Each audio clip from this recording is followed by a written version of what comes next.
Hello दोस्तों। तो सर्दियों का टाइम चल रहा था और मेरे घर वालों ने मुझसे बोला कि बेटा पानी गर्म कर दो। और पानी गर्म करना हमको 1 लीटर, क्योंकि हमको इस बोतल में उस पानी को भरना था। तो मैंने बाउल में 1 लीटर पानी डाल के उसको गर्म करने के लिए रख दिया। उसके बाद मैं आप लोगों की कमेंट्स देखने लग गया। देख देख देख पता ही नहीं चला कि कब ज़्यादा टाइम हो गया और पानी हमारा बहुत ज़्यादा गर्म हो गया था। उसके बाद हमने इस पानी को बंद किया और बंद करने के बाद मैंने इस बोतल में भरा। और जब मैंने भर के देखा तो भाई 1 लीटर पूरा पानी हुआ ही नहीं, वो हमारा लगभग इतना कम पानी बैठ रहा था। और फिर मैंने इसके पीछे की साइंस को समझा तो मुझे पता चला कि ये सारा हो रहा था एवापोरेशन की वजह से। यानी कि जब हम पानी को ज़्यादा गर्म कर देते तो पानी हमारा कम हो जाता था। अब ये क्यों हो रहा था उसके लिए आपको ये वीडियो देखनी पड़ेगी।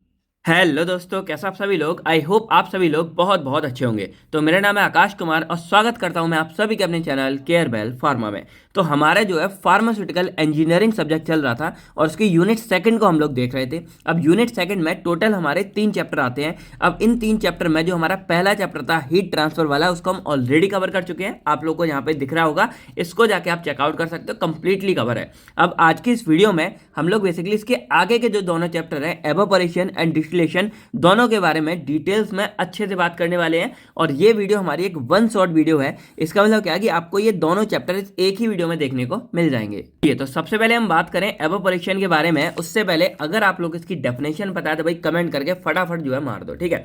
अब हम बात करें एवापोरेशन के बारे में तो इसमें जो क्वेश्चंस बनते हैं हमारे उनको भी देखेंगे, क्योंकि ये हमारा एट लास्ट क्रैश कोर्स के अंदर आता है। और इसकी जो पीडीएफ है, यानी कि ये तीनों चैप्टर की कंबाइंड पीडीएफ आपको ऐप के अंदर मिल जाएगी। अभी हमने हीट ट्रांसफर की ऑलरेडी अपलोड कर दिया है, जाके आप चेकआउट कर सकते हो।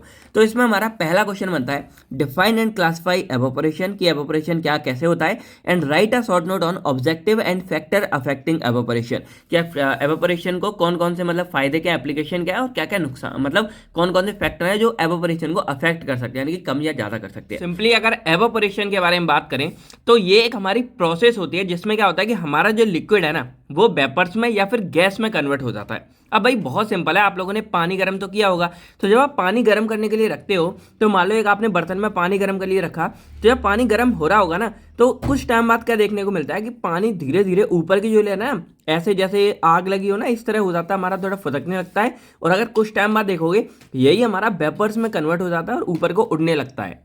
और इसको समझने के लिए क्या होता है कि अगर आप इसके ऊपर एक मतलब कोई भी आप इसके ऊपर थाली वगैरह रखेंगे तो जब आप थाली को चेक करेंगे तो उसके ऊपर आपको इस तरह के बबल्स देखने को मिलते हैं। या कई बार क्या होता है जब सब्जी वगैरह घर पे बन रही होती है तो सब्जी को ढकने के लिए हम एक थाली का यूज करते हैं। तो वो जो थाली होगी ना उस पर आप उसको अगर उठा के देखोगे तो इस तरह के आपको बबल्स देखने को मिलते हैं। तो ये जो हमारे होते हैं ये हमारे होते हैं वेपर्स। और यही जो हमारी प्रोसेस होती है जिसमें क्या हो रहा है कि जो हमारा पानी है, जो हमारा गर्म हो रहा है पानी है, वो पानी क्या कर रहा है कि अपनी स्टेट को चेंज कर रहा है और अपनी स्टेट को चेंज करके अपने आप को वेपर्स में कन्वर्ट कर रहा है। और ये जो हमारी प्रोसेस है इसी को हम एवापोरेशन बोल देते हैं।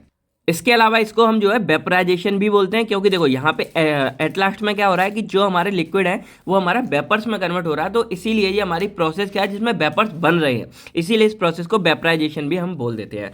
तो अगर सिंपल हम देखा जाए तो एवापोरेशन एक हमारी सिंपल प्रोसेस है जिसमें हमारा कोई भी जो लिक्विड है वो अपने आप को गैस या वेपर्स में कन्वर्ट कर देता है। तो ये हमारा एवापोरेशन हो जाता है। अब हम यहाँ पे 2 वर्ड और समझते हैं, देन हमको ये और अच्छे से क्लियर हो जाएगा। पहला हमारा आता है बॉइलिंग पॉइंट, दूसरा हमारा होता है वेपर प्रेशर। अब बॉइलिंग पॉइंट क्या होता है, तो लेट करो कि मैं यहाँ पे पानी गर्म कर रहा था और मैंने क्या किया यहाँ पे थर्मामीटर लगा दिया, ठीक है। तो भाई थर्मामीटर लगा दिया चेक करने के लिए। अब जब मैं क्या देख रहा हूँ कि यहाँ पे जब पानी गर्म हो रहा है तो धीरे धीरे जैसे जैसे यहाँ पे हीट मिलती जा रही है, 20 डिग्री हुआ है पानी का टेम्परेचर, 30 हुआ, 40 हुआ, 50 हुआ, 60 हुआ, लेकिन एक लाख मूवमेंट पे क्या हुआ कि हमारा टेम्परेचर 100 डिग्री सेल्सियस हो गया। और ये हम थर्मामीटर में चेक कर रहे हैं।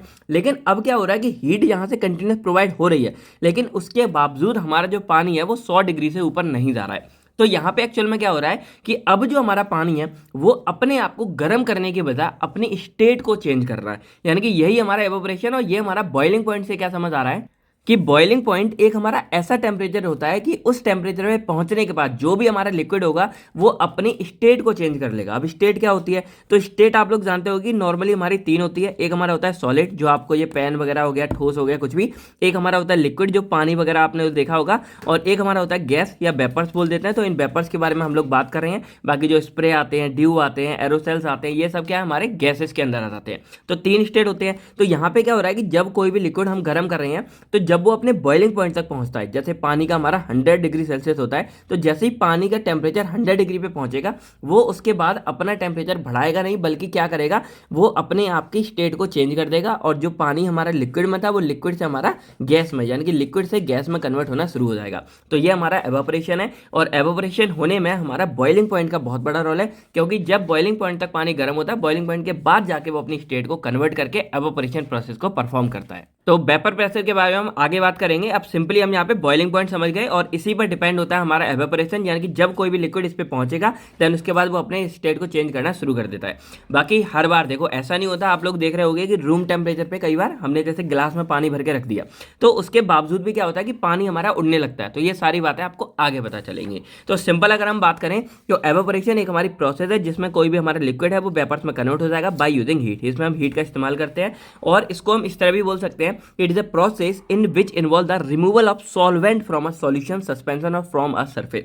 अब जैसे मान लो कोई भी हमारा कोई सॉल्यूशन वगैरह है, ये हम तैयार कर रहे हैं, और उसमें आपको बताया कि पानी वगैरह भी डाला जाता है, और पानी को एज हम सॉल्वेंट की तरह लेते हैं। अब क्या होता है कि जब हम इसको हीट करेंगे तो जो एक्स्ट्रा वाला सॉल्वेंट होगा, यानी कि पानी होता है या कोई और लिक्विड होता है, वो भी हमारा एवोपरेट होकर ऊपर उड़ जाता है, और उसके बाद हमको एक गाढ़ा लिक्विड यानी कि कंसंट्रेटेड फॉर्म में लिक्विड देखने को मिल जाता है, और वो हमारा प्रोडक्ट हो जाता है। नहीं समझे भाई? एक बात बताओ, दूध है, जब हम दूध को गर्म करते हैं, तो जब हम दूध को बहुत ज़्यादा मात्रा में गर्म करते रहते हैं, गर्म कर देते हैं, तो क्या होता है, दूध से हमको खोया देखने को मिलता है, और खोया एक्चुअल में क्या होता है, प्रोडक्ट होता है। यानी कि वो भी लिक्विड था दूध, तो हम उसको गर्म कर रहे थे, लेकिन जब उसको बहुत ज़्यादा गर्म किया तो हमको जो है खोया देखने को मिला, उससे हमारी बर्फी बनती है और बहुत सारी चीज़ें बनती है, तो वो भी एक हमारा कंसनट्रेटेड प्रोडक्ट है। इसी तरह क्या होता है कि जो हमारे कुछ सॉल्यूशन होते हैं, हमारे कुछ सस्पेंशन होते हैं, तो उनको भी हमको ज़्यादा गर्म करते हैं, जिससे हमको वो सॉल्यूशन सस्पेंशन कंसनट्रेटेड यानी कि थोड़े गाढ़े फॉर्म में देखने को मिले, जो प्योर फॉर्म होता है, जिससे हमारी बॉडी में जाके अच्छा असर दिखा सके। तो इस काम में भी हमारा एवापोरेशन हमारी मदद करता है। तो इसीलिए बोलते हैं कि यहाँ पे जो वाटर होता है एक्स्ट्रा या कोई और सॉल्वेंट है,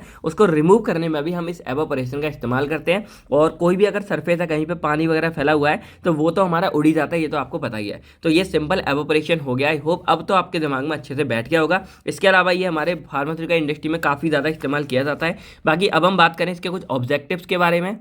तो देखो यहाँ पे ऑब्जेक्टिव का मतलब क्या है कि जिस एवापोरेशन से हम क्या क्या कर सकते हैं। तो पहला तो इसका वही आता है, to increase the concentration of solution, यानी कि जो मैंने ये बात कहा, जैसे हम दूध से खोया बनाते हैं तो उसको हम जलाते रहते हैं, एवापोरेट, एक्स्ट्रा वाले लिक्विड को हम ऊपर उड़ा देते हैं, इससे हमको नीचे गाढ़ा लिक्विड मिल सके। तो वही है कि यहाँ पे हम कंसंट्रेटेड करने के लिए एवापोरेशन का इस्तेमाल करते हैं, ठीक है, जिससे हम एक्स्ट्रा सॉल्वेंट उड़ा सकें। उसके अलावा to remove impurities and contamination from a solution.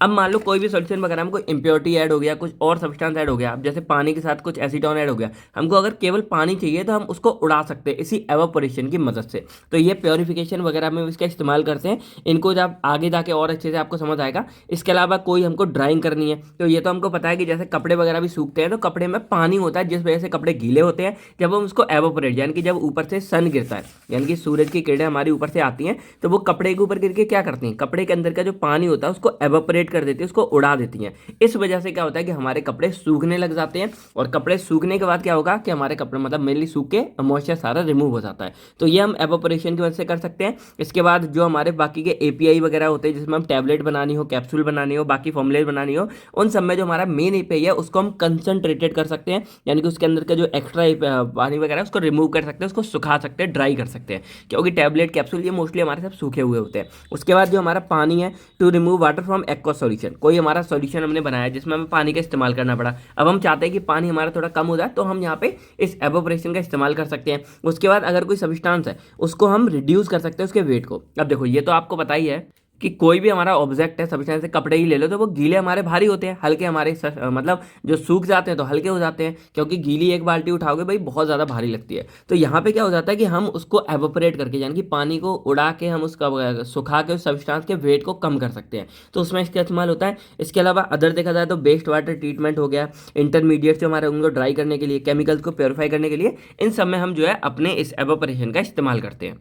बाकी अब हम बात करते हैं फैक्टर अफेक्टिंग एवापोरेशन के बारे में। अब ये एक्चुअल में क्या है, तो देखो यहाँ पे आपने क्या देखा कि यहाँ से हम हीट सप्लाई कर रहे थे और यहाँ हमारा पानी या कोई भी जो मतलब यहाँ पे हमारा ऑब्जेक्ट होगा जो गर्म हो रहा था, और गर्म होने के बाद क्या हो रहा था, कोई भी सैंपल वो एवापोरेट होकर निकल रहा था। अब ये जो हमारी प्रोसेस चल रही है, इसमें ऐसे कौन कौन से फैक्टर हैं जो इस वाली प्रोसेस यानी कि एवापोरेशन को अफेक्ट कर सकते हैं, उन्हीं के बारे में हमको पढ़ना है। तो वही है कि ये these are those factor which affect the rate of evaporation, यानी कि हमारा कितने स्पीड से एवापोरेशन चल रहा है उसके रेट को या तो वो इंक्रीज कर देंगे या फिर क्या करेंगे, डिक्रीज कर देंगे। तो ये हमारे होते हैं फैक्टर। अब यहाँ पे देखा जाए तो एवापोरेशन मेनली वही है कि हमारा जो लिक्विड है वो कितनी स्पीड से वेपर्स में कन्वर्ट हो रहा है, इसी के बारे में जानना है। तो मेनली हमारे पास 5 ऐसे फैक्टर हैं जो इस एवापोरेशन को अफेक्ट कर सकते हैं। पहला हमारा आता है बॉइलिंग पॉइंट, दूसरा हमारा आता है टेम्परेचर, तीसरा हमारा आता है सरफेस एरिया, चौथा आता है वेपर प्रेशर एंड पांचवा आता है ह्यूमिडिटी। अब हम बात करें पहले बॉइलिंग पॉइंट के बारे में, तो देखो ये तो आपको पता चल गया कि बॉइलिंग पॉइंट हमारा वो टेम्परेचर है जिस टेम्परेचर पर जो लिक्विड है वो एवापोरेट यानी कि वेपर्स में कन्वर्ट शुरू हो जाता है, यानी कि अपनी स्टेट को चेंज करता है। तो सिंपल सी बात है कि हमारा कोई भी मान लो हमारा सब्सटेंस है, एक मान लो ए है, एक हमारा बी है। तो अगर ए का जो हमारा बॉइलिंग पॉइंट है वो 100 डिग्री है, ये हमारा मान लो पानी है, और बी का लगभग हमारा 50 डिग्री सेल्सियस है, तो जब आप इसको गर्म करोगे, हीट सप्लाई यहाँ से करेंगे, तो कौन सा वाला ऑब्जेक्ट जल्दी एवापोरेट हो जाएगा, सिंपल बताओ। क्योंकि भाई हम क्या कर रहे हैं, जब हमने ए डाला तो ए के लिए हमको यहाँ पे 100 डिग्री तक टेम्परेचर पहुंचाना पड़ा, लेकिन जब हमने बी को किया तो हमें सिर्फ 50 डिग्री तक इसको गर्म करना पड़ा और हमारा बी ऑब्जेक्ट क्या हो जाएगा, एवोपरेट हो जाएगा। तो हमको ये समझ आ रहा है कि बॉइलिंग पॉइंट जितना कम होगा वो सब्सटेंस उतनी जल्दी एवोपरेट हो जाएगा, यानी कि ये इन्वर्सली प्रोपोर्शनल होता है। तो बॉइलिंग पॉइंट हमारा क्या है, ये एक टेम्परेचर है जिसपे हमारा जो लिक्विड है वो वेपर्स में कन्वर्ट हो जाएगा, और ये हर लिक्विड के लिए अलग अलग होता है। जैसे पानी का 100 डिग्री है और ये इन्वर्सली प्रोपोर्शनल है, क्या ये मैंने इसलिए लिखा क्योंकि स्टार्टिंग में डेफिनेशन नहीं थी। तो ये इन्वर्सली प्रोपोर्शनल है, यानी कि जितना कम बॉइलिंग पॉइंट होगा उतना अच्छे से हमारा एवोपरेशन देखने को मिलता है। सेकंड पॉइंट हमारा यहाँ पे आता है टेम्परेचर। अब देखो टेम्परेचर की बात क्या होती है, अब जैसे मान लो यहाँ पे हम इसको गर्म कर रहे थे, तो अब क्या हो रहा है कि भाई बॉइलिंग पॉइंट हमारा, अब मान लो कि इसका टेम्परेचर, ये जो हमारा है इसका टेम्परेचर हम इसको रख रहे हैं, तो इसका हमने 40 डिग्री रखा, ठीक है, हमने 40 डिग्री पे इसको हम गर्म कर रहे हैं, बहुत ज़्यादा कर रहे हैं। अब क्या होगा कि अगर इसका बॉइलिंग पॉइंट 100 है तो भाई 40 से 100 पहुँचने में टाइम लगेगा, लेकिन अगर 50 है तो जल्दी पहुँच जाएगा। लेकिन अगर भाई 40 की जगह मैं 80 डिग्री रख दूँ तो मेरा बहुत जल्दी हो जाएगा। तो ये समझ आ रहा है कि टेम्परेचर जितना ज़्यादा होगा, भाई टेम्परेचर क्या मतलब बताता है, टेम्परेचर हमको हीट ही तो बताता है कि कोई सब्सटेंस हमारा कितना गर्म है। तो अगर टेम्परेचर जितना ज़्यादा होगा हमारी एवोपरेशन उतनी ज़्यादा होगी, क्योंकि टेम्परेचर जितना ज़्यादा वो सब्सटेंस अपनी बॉइलिंग पॉइंट पर उतनी जल्दी पहुंच जाएगा। यही रीज़न है कि टेम्परेचर हमारा डायरेक्टली प्रोपोर्शनल होता है, कि टेम्परेचर जितना ज़्यादा, अगर 100 डिग्री के लिए रखते हैं और वहाँ पर हमने ऑब्जेक्ट का टेम्परेचर 80 डिग्री कर दिया तो उसको थोड़ा कम टाइम लगेगा, वहीं अगर 40 डिग्री है तो उसको अच्छा खासा टाइम लगेगा 100 तक पहुँचने में। तो जिसका टेम्परेचर ज़्यादा है वो बहुत जल्दी एवोपरेट हो जाएगा। तो ये हमारा डायरेक्टली प्रोपोर्शनल है।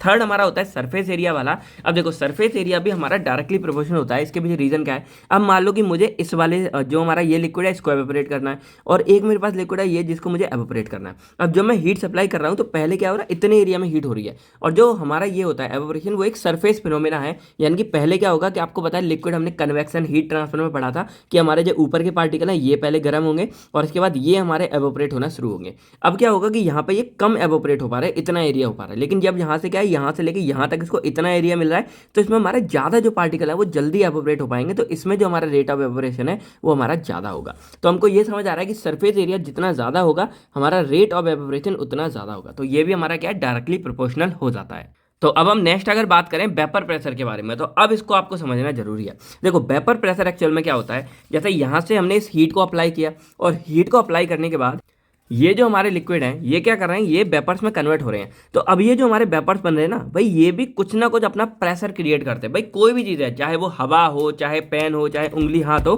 कुछ भी हो, वो कुछ ना कुछ प्रेशर क्रिएट करता है, लगाता है। जैसे मैं यहाँ पे कर रहा हूँ तो अभी हाथ से मैं कुछ प्रेशर लगा रहा हूँ, अब अगर मैं ऐसे करूँ तो ये प्रेशर मेरे इस पेज को फाड़ भी सकता है। तो कुछ ना कुछ प्रेशर हमारा लग रहा है, उसी तरह ये वेपर्स भी हमारा कुछ प्रेशर को जनरेट करता है, तो उसी को हम यहाँ पे वेपर प्रेशर बोल देते हैं। अब ये हमारा डायरेक्टली प्रोपोर्शनल होता है। ऐसा इसलिए क्योंकि आपको पता है क्या है, देखो वेपर्स हमारी जितनी जल्दी बन जाएंगे एवापोरेशन उतनी जल्दी होगी। तो अगर वेपर प्रेशर ज़्यादा है, यानी कि वेपर्स हमारे उतनी ही जल्दी स्पीड से बनेंगे वेपर्स, तो उतना हमारे लिए और अच्छा है, क्योंकि भाई एवापोरेशन हमारी और ज़्यादा जल्दी हो जाएगी। तो ये डायरेक्टली प्रोपोर्शनल है कि वेपर प्रेशर, हमारा जो वेपर्स का प्रेशर है वो जितने जल्दी होगा हमारी एवापोरेशन उतनी ज़्यादा होगी। अब इसको और बताता हूँ एक मैं, जो आपके आगे शायद एवापोरेटर या डिस्टिलेशन में आपके काम भी आएगा, एक टॉपिक है। अब मान लो कि इस पानी को मैं गर्म कर रहा हूँ, अब क्या करूँ कि मैं इसमें वेपर्स ऐड कर दूँ, यानी कि किसी और मैंने इधर पानी गर्म कराएगा, अलग, उसके अगर मैं इसमें वेपर्स ऐड कर दूं तो आपको पता है कि वेपर जब ऐड हो जाएगा तो ये इस पूरे के टेम्परेचर को और जल्दी इंक्रीज कर देगा, और जब वेपर प्रेशर ऐड होगा तो टेम्परेचर इंक्रीज हुआ, तो टेम्परेचर इंक्रीज हो जाए ये प्रोडक्ट और जल्दी एवोपरेट हो जाएगा। तो हमको ओवरऑल ये समझ आ रहा है कि वेपर प्रेशर जितना ज़्यादा होता है हमारा जो एवोपरेशन का रेट है वो उतना ही ज़्यादा हो जाता है। तो ये डायरेक्टली प्रोपोर्शनल हो गया। देन हमारा फिफ्थ आता है यहाँ पे ह्यूमिडिटी।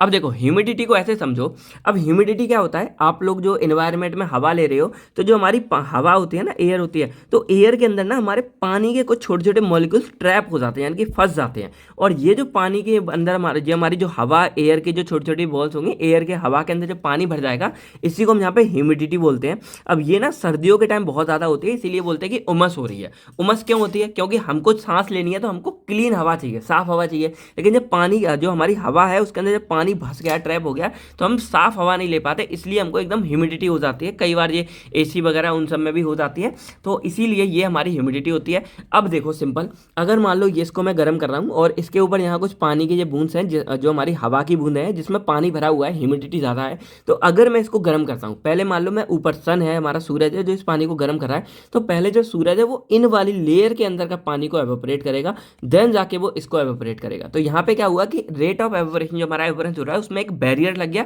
और उसको टाइम लग रहा है, तो इसीलिए क्या हो रहा है कि ह्यूमिडिटी हमारा इनवर्सली प्रोपोर्शनल है, यानी कि वो एवोपरेशन को हमारे कम कर रहा है। अगर नीचे से देखते हैं, अगर हम इसको यहाँ से हीट अप्लाई कर रहे हैं तो बीच में नहीं आ रहा है, लेकिन जो हमारे ये एवोपरेट होंगे वेपर्स, तो जब हमारे ये ऊपर की लेयर एवोपरेट होगी तभी तो नीचे वाली बाकी की होंगी। लेकिन यहाँ पे ऑलरेडी हमारे ये जो मतलब ह्यूमिडिटी है वो क्या करेगी, इन वेपर्स को यहाँ पे रोकेगी और रोक के दोबारा उनको यहाँ पे नीचे पहुंचा सकती है। ये फंडा भी आपको आगे समझ आएगा।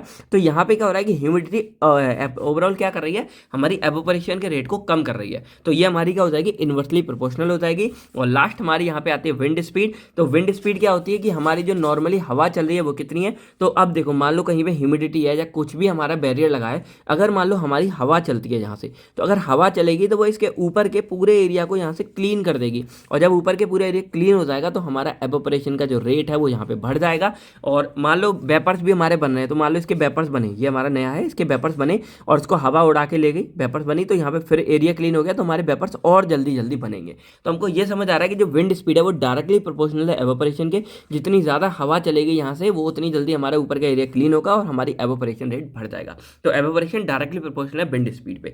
तो ओवरऑल अगर देखा जाए तो अगर हमको ये एवोपरेशन करनी है तो हमको क्या चाहिए कि हमारा जो बॉइलिंग पॉइंट है वो कम हो, पानी का 100 है बाकी का कम है, उतनी जल्दी एवोपरेशन होगी। टेम्परेचर हमारा जितना ज़्यादा होगा उतनी अच्छी एवोपरेशन होगी। सरफेस एरिया यानी कि जितना बड़ा बर्तन होगा उतनी अच्छी एवोपरेशन होगी। वेपर प्रेशर जितना ज़्यादा होगा उतनी अच्छी एवोपरेशन होगी। ह्यूमिडिटी जितनी कम होगी उतनी अच्छी एवोपरेशन होगी, और विंड स्पीड जितनी ज़्यादा होगी उतनी अच्छी एवोपरेशन होगी। तो आप इन फैक्टर से ये पता लगा सकते हो कि आपका रेट ऑफ एवोपरेशन कितना है, आपको कितनी स्पीड से एवोपरेशन हो रहा है, और कौन से फैक्टर आपको बचाने हैं, कौन से फैक्टर आपको इस्तेमाल करने हैं जिससे आप एवोपरेशन बेस्ट कर सकते हो। तो हमने यहाँ पे एवोपरेटर के बारे में लगभग सारी इसकी इंपॉर्टेंट बातें कर ली हैं। अब हमारे पास आता है next question, classification of evaporator. तो देखो ये वैसे जोड़ के पूछ लेते हैं, लेकिन हमें इसके अंदर के एवोपरेटर के मतलब है यहाँ पे। तो सिंपल अगर देखा जाए तो जो हमारा एवोपरेटर है वो एक डिवाइस या इक्विपमेंट होता है जो मेनली क्या करता है, एवोपरेशन परफॉर्म करता है। सिंपल सा फंडा है, जैसे मान लो ये हमारी प्रोसेस थी एवोपरेशन, जिसमें हीट के द्वारा हम लिक्विड को वेपर्स में कन्वर्ट कर रहे थे। अब इसको करने के लिए हम जिस डिवाइस का, जिस इक्विपमेंट का इस्तेमाल करते हैं उसको हम यहाँ पे एवोपरेटर्स बोल देते हैं। तो एवोपरेटर सिंपल है। अब ये मेनली हमारे 4 तरीके के होते हैं। पहला हमारा आता है नेचुरल एवोपरेटर, दूसरा हमारा आता है फोर्स सर्कुलेशन एवोपरेटर, थर्ड हमारा आता है फिल्म एवोपरेटर, और इसके अंदर हमारे आते हैं क्लिमिंग फिल्म एवोपरेटर और horizontal film evaporator, and last हमारा आता है मल्टीपल इफेक्ट एवोपरेटर। अब इसमें हम बात करें इंपोर्टेंस के बेस पे कि कौन सा ऐसा है जो एग्जाम में आने के सबसे ज्यादा चांस रहते हैं, तो एक इसमें आता है फोर्स सर्कुलेशन एवोपरेटर जो सबसे ज्यादा आ सकता है। उसके बाद हमारा मल्टीपल इफेक्ट भी यहाँ पे आ जाता है। लेकिन हम यहाँ बात करेंगे टोटल 4 एवोपरेटर के बारे में। पहले हम जानेंगे एवोपरेटिंग फैंस के बारे में जो नेचुरल होते हैं, सिंपल, आपको थोड़ा इसके बारे में पता होना चाहिए। देन हम बात करेंगे फोर्स के बारे में। देन इन दोनों में हम बात करेंगे हॉरिजॉन्टल के बारे में, क्योंकि लगभग दोनों हमारे सेम होते हैं, क्लाइंबिंग वाले हॉरिजॉन्टल वाले। बाकी ये आपको बताया कि क्रैश कोर्स के अंदर की वीडियो है। अगर आपको बिल्कुल ही टॉपिक वाइज आ रहा देखना होगा तो यूट्यूब पर आप डालोगे क्लिमिंग फिल्म एवोपरेटर बाय केरवेल फार्मा, आपको मिल जाएगा। इन डिटेल्स में आप वो भी देख सकते हो, ठीक है। लॉन्ग के लिए है ये, आपका एग्जाम मेन पर्पज के लिए ज्यादा होता है। उसके बाद आखिरी हमारा मल्टीपल इफेक्ट आता है, तो इसको भी हम यहाँ पे पढ़ने वाले हैं। बाकी हमें इनके बारे में क्या क्या पढ़ना पड़ेगा, तो एक सबका छोटा सा ब्रीफ इंट्रोडक्शन, देन उनका प्रिंसिपल हो गया, कंस्ट्रक्शन हो गया, वर्किंग हो गया, एडवांटेजेस हो गए और डिसएडवांटेजेस हो गए। तो ये लगभग 5 बातें आपको सबके बारे में पढ़नी जरूरी है। चलिए, तो सबसे पहले हम बात करते हैं एवापोरेटिंग पेन या फिर स्टीम जैकेट केटल के बारे में। अब इसको हम जो है देखो, एवापोरेटिंग जो पेन है हमारा नेचुरल वाला, इसको हम क्या है स्टीम जैकेटेड केटल नाम से भी जानते हैं। और ये नाम बहुत इंपॉर्टेंट है क्योंकि इसी नाम से एग्जाम में क्वेश्चन आता है कि भाई स्टीम जैकेटेड केटल के बारे में लिखना है आपको।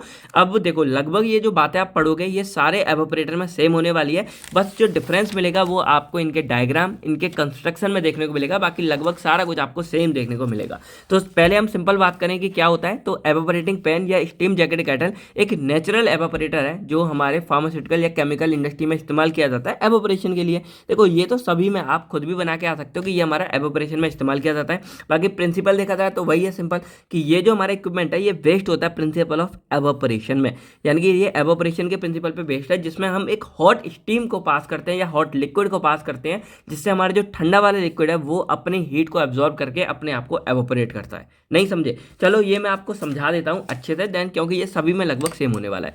तो मान लो मैंने क्या किया, मैंने यहाँ पे एक पूरी मतलब वो लिया है और इसमें मेरा एक ठंडा लिक्विड भरा हुआ है। ठीक है, यहाँ पे ठंडा लिक्विड भरा हुआ है। अब मुझे क्या करना है कि इसको गर्म करना है। अब मैं गर्म करना चाहता हूँ लेकिन मुझको आग नहीं देनी है। अब सोचो मैं कैसे गर्म करूंगा। तो मैं क्या करता हूँ कि मैं इसके नीचे यहाँ पे इस तरह से एक और मैंने जैकेट टाइप कुछ ऐड कर दिया। और जब मैंने ऐड किया तो मैंने क्या किया, यहाँ पे गरम गरम मैंने यहाँ पे क्या किया, लावा था हॉट स्टीम मैंने भर दिया। लावा तो बहुत गर्म हो गया, सब पिघल जाएगा। तो मैंने यहाँ पे हॉट स्टीम भर दी या फिर मैंने यहाँ पे हॉट लिक्विड भर दिया। ठीक है, जब मैंने ये भर दिया अब देखो क्या होगा, ये हमारा ठंडा है, ये हमारा गर्म है। तो अब क्या होगा, ये जो गर्म वाला है वो अपनी हीट को यहाँ से इधर ट्रांसफर करेगा। और जब इधर ट्रांसफर करेगा तो आपको पता है कि ये जब टच होगा तो कंडक्शन वाला फंडा चलेगा, और लिक्विड है तो हमारा कन्वेक्शन भी चलेगा। तो कन्वेक्शन कंडक्शन दोनों का ही यहाँ पे थोड़ा मेल जोल चलेगा।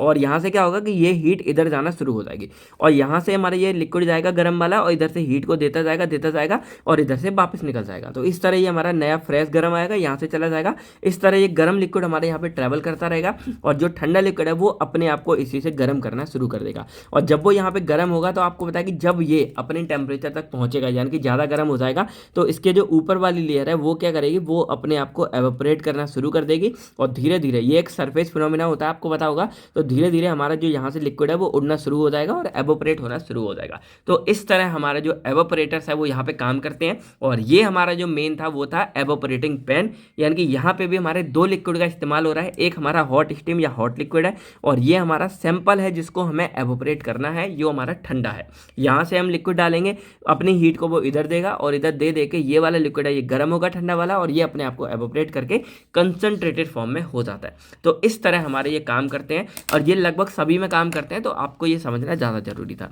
तो अब यहाँ पे सिंपल आप समझ गए कि एवापोरेशन में काम आता है, जिसमें हम हॉट स्टीम को पास कराएंगे एक पैन के अंदर, जो ठंडा लिक्विड होगा वो उसको एब्जॉर्ब करके अपने आप को गर्म करेगा और एवापोरेट हो जाता है। अब कंस्ट्रक्शन से पहले आप इसका डायग्राम देख लो, देन आपको कंस्ट्रक्शन ज़्यादा अच्छे से क्लियर होगा। तो अब यहाँ पे जो इसका नाम था एवापोरेटिंग पैन, वो आपको समझ आ रहा होगा कि एक पतीला यानी कि पैन के जैसा ही होता है जो आपको दिख रहा होगा। अब इसमें जो अंदर वाला ये होता है हमारा मेन पैन, और इसमें नीचे यहाँ पे दिख रहा होगा ये हमारा होता है प्रोडक्ट, यानी कि इसमें कंसंट्रेटेड प्रोडक्ट मिलता है, जिसको अभी हम इनिशियल लेवल पे क्लोज करके रखते हैं, बाद में हम इसको ओपन कर सकते हैं। इधर से ये हमारा कनेक्ट है, इसको हम पूरे को बोलते हैं जैकेट बोलते हैं। क्या बोलते हैं? जैकेट बोलते हैं। और यहाँ से हम जो है अपनी गर्म जो स्टीम है उसको यहाँ पे पास करेंगे, पूरा यहाँ से पास हो रही है। अब ये हमारा होता है वेंट। जो वेंट आपको कहीं भी दिखे ना, वेंट का मतलब वेंटिलेशन से आया। आप लोगों ने सुना होगा भाई वेंटिलेशन है कि नहीं है, यानी कि सांस लेने की जगह है या नहीं है। तो वेंटिलेशन हमारा वेंट क्या होता है कि जब यहाँ से स्टीम बनेगी तो स्टीम जो प्रेशर भी क्रिएट करेगी, तो वो एक्स्ट्रा प्रेशर यहाँ से निकल जाए, जो बाकी की जो स्टीम है वो यहाँ से निकल जाए, तो ये सब यहाँ से निकलता चल जाए, इसलिए यहाँ पे वेंट दिए जाते हैं। ठीक है, अब यहाँ से जो स्टीम हम पास करेंगे उसके लिए हमने यहाँ पे एक बॉयलर लगा रखा है।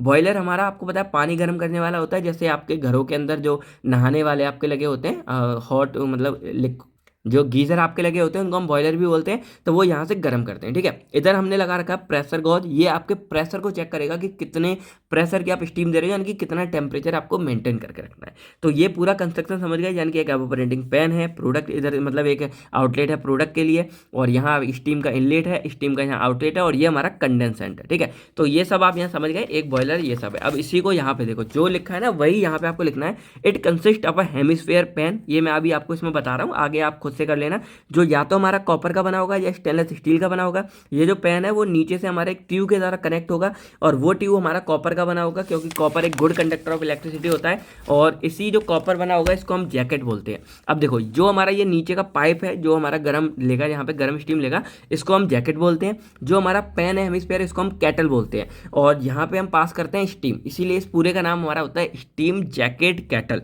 और इसी नाम से एग्जाम में भी ये आ जाता है। फिर जो जैकेट है उसमें एक इनलेट है स्टीम के लिए, एक आउटलेट है कंडेंसेट के लिए, और एक वेंट है नॉन कंडेंस गैस यानी कि जो वेपर्स निकले स्टीम निकलेगी उसके लिए। और कैटल में एक यहाँ पे आउटलेट है। वही देखो जो बातें बताई सेम यहाँ पे है, बाकी हर किसी में मैं नहीं बताऊंगा, ये इसलिए बता रहा हूँ यहाँ पे। अब इसके वर्किंग के बारे में बात करें तो सिंपल लिखा है कि सबसे पहले जो हमको सॉल्यूशन यहाँ पे ले, जिसको हमें कंसंट्रेट करना है, उसको हम यहाँ पे लेंगे और लेने के बाद यहाँ पे हम इसको पूरा फिल कर देंगे। पहला काम हो गया। उसके बाद जो हमारा ये पाइप है यानी कि जो जैकेट है उसमें हम अपनी हॉट स्टीम को पास करते हैं, इंट्रोड्यूस करेंगे। ठीक है, इंट्रोड्यूस वर्ड को आप लिखना क्योंकि ये थोड़ा ज़्यादा ऑफिशियल लगता है। उसके बाद यहाँ पे एक स्टरेट का इस्तेमाल करते हैं हम अपने।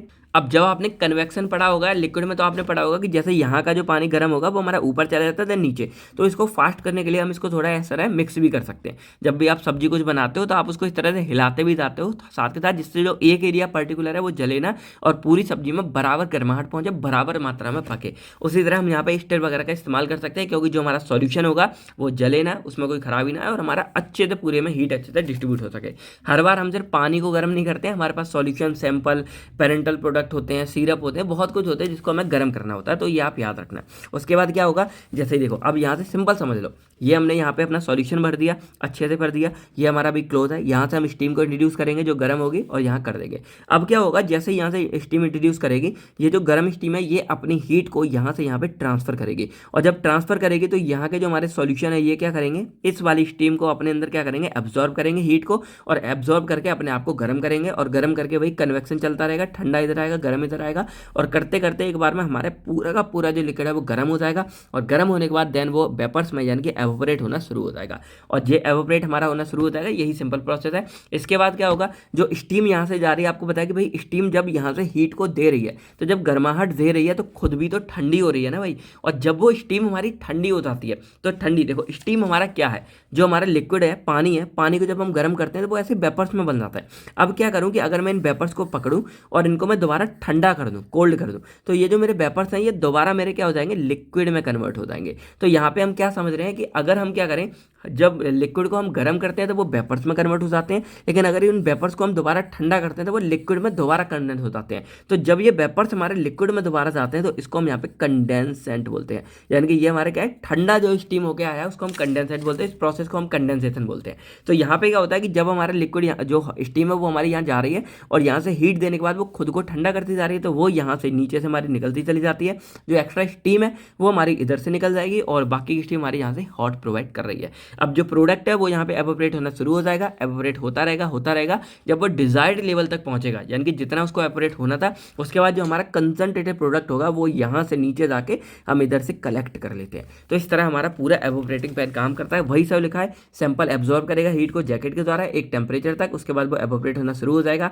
एवोपरेशन के टाइम पर जो एक्स्ट्रा वाटर या मॉइस्चर है वो हमारा रिमूव हो जाएगा। रिमूव होने के बाद जो प्रोडक्ट है हमारा सैंपल वो कंसंट्रेटेड होना शुरू हो जाएगा और उसको हम जो है प्रोडक्ट आउटलेट के थ्रू अपना कलेक्ट कर लेते हैं। उसके बाद जो हॉट स्टीम हमारी है वो कंडेंस हो जाती है, तो कंडेंस होने के बाद वो नीचे कंडेंसेट के थ्रू बाहर आ जाएगी और जो बाकी की स्टीम है वो हमारी दूसरा जो हमारा वेंट था उससे बाहर निकल जाती है। तो यही था इसका सिंपल सा वर्किंग। आई होप आपको ये अच्छे से एवोपरेटिंग पैन पूरा समझ आ गया होगा।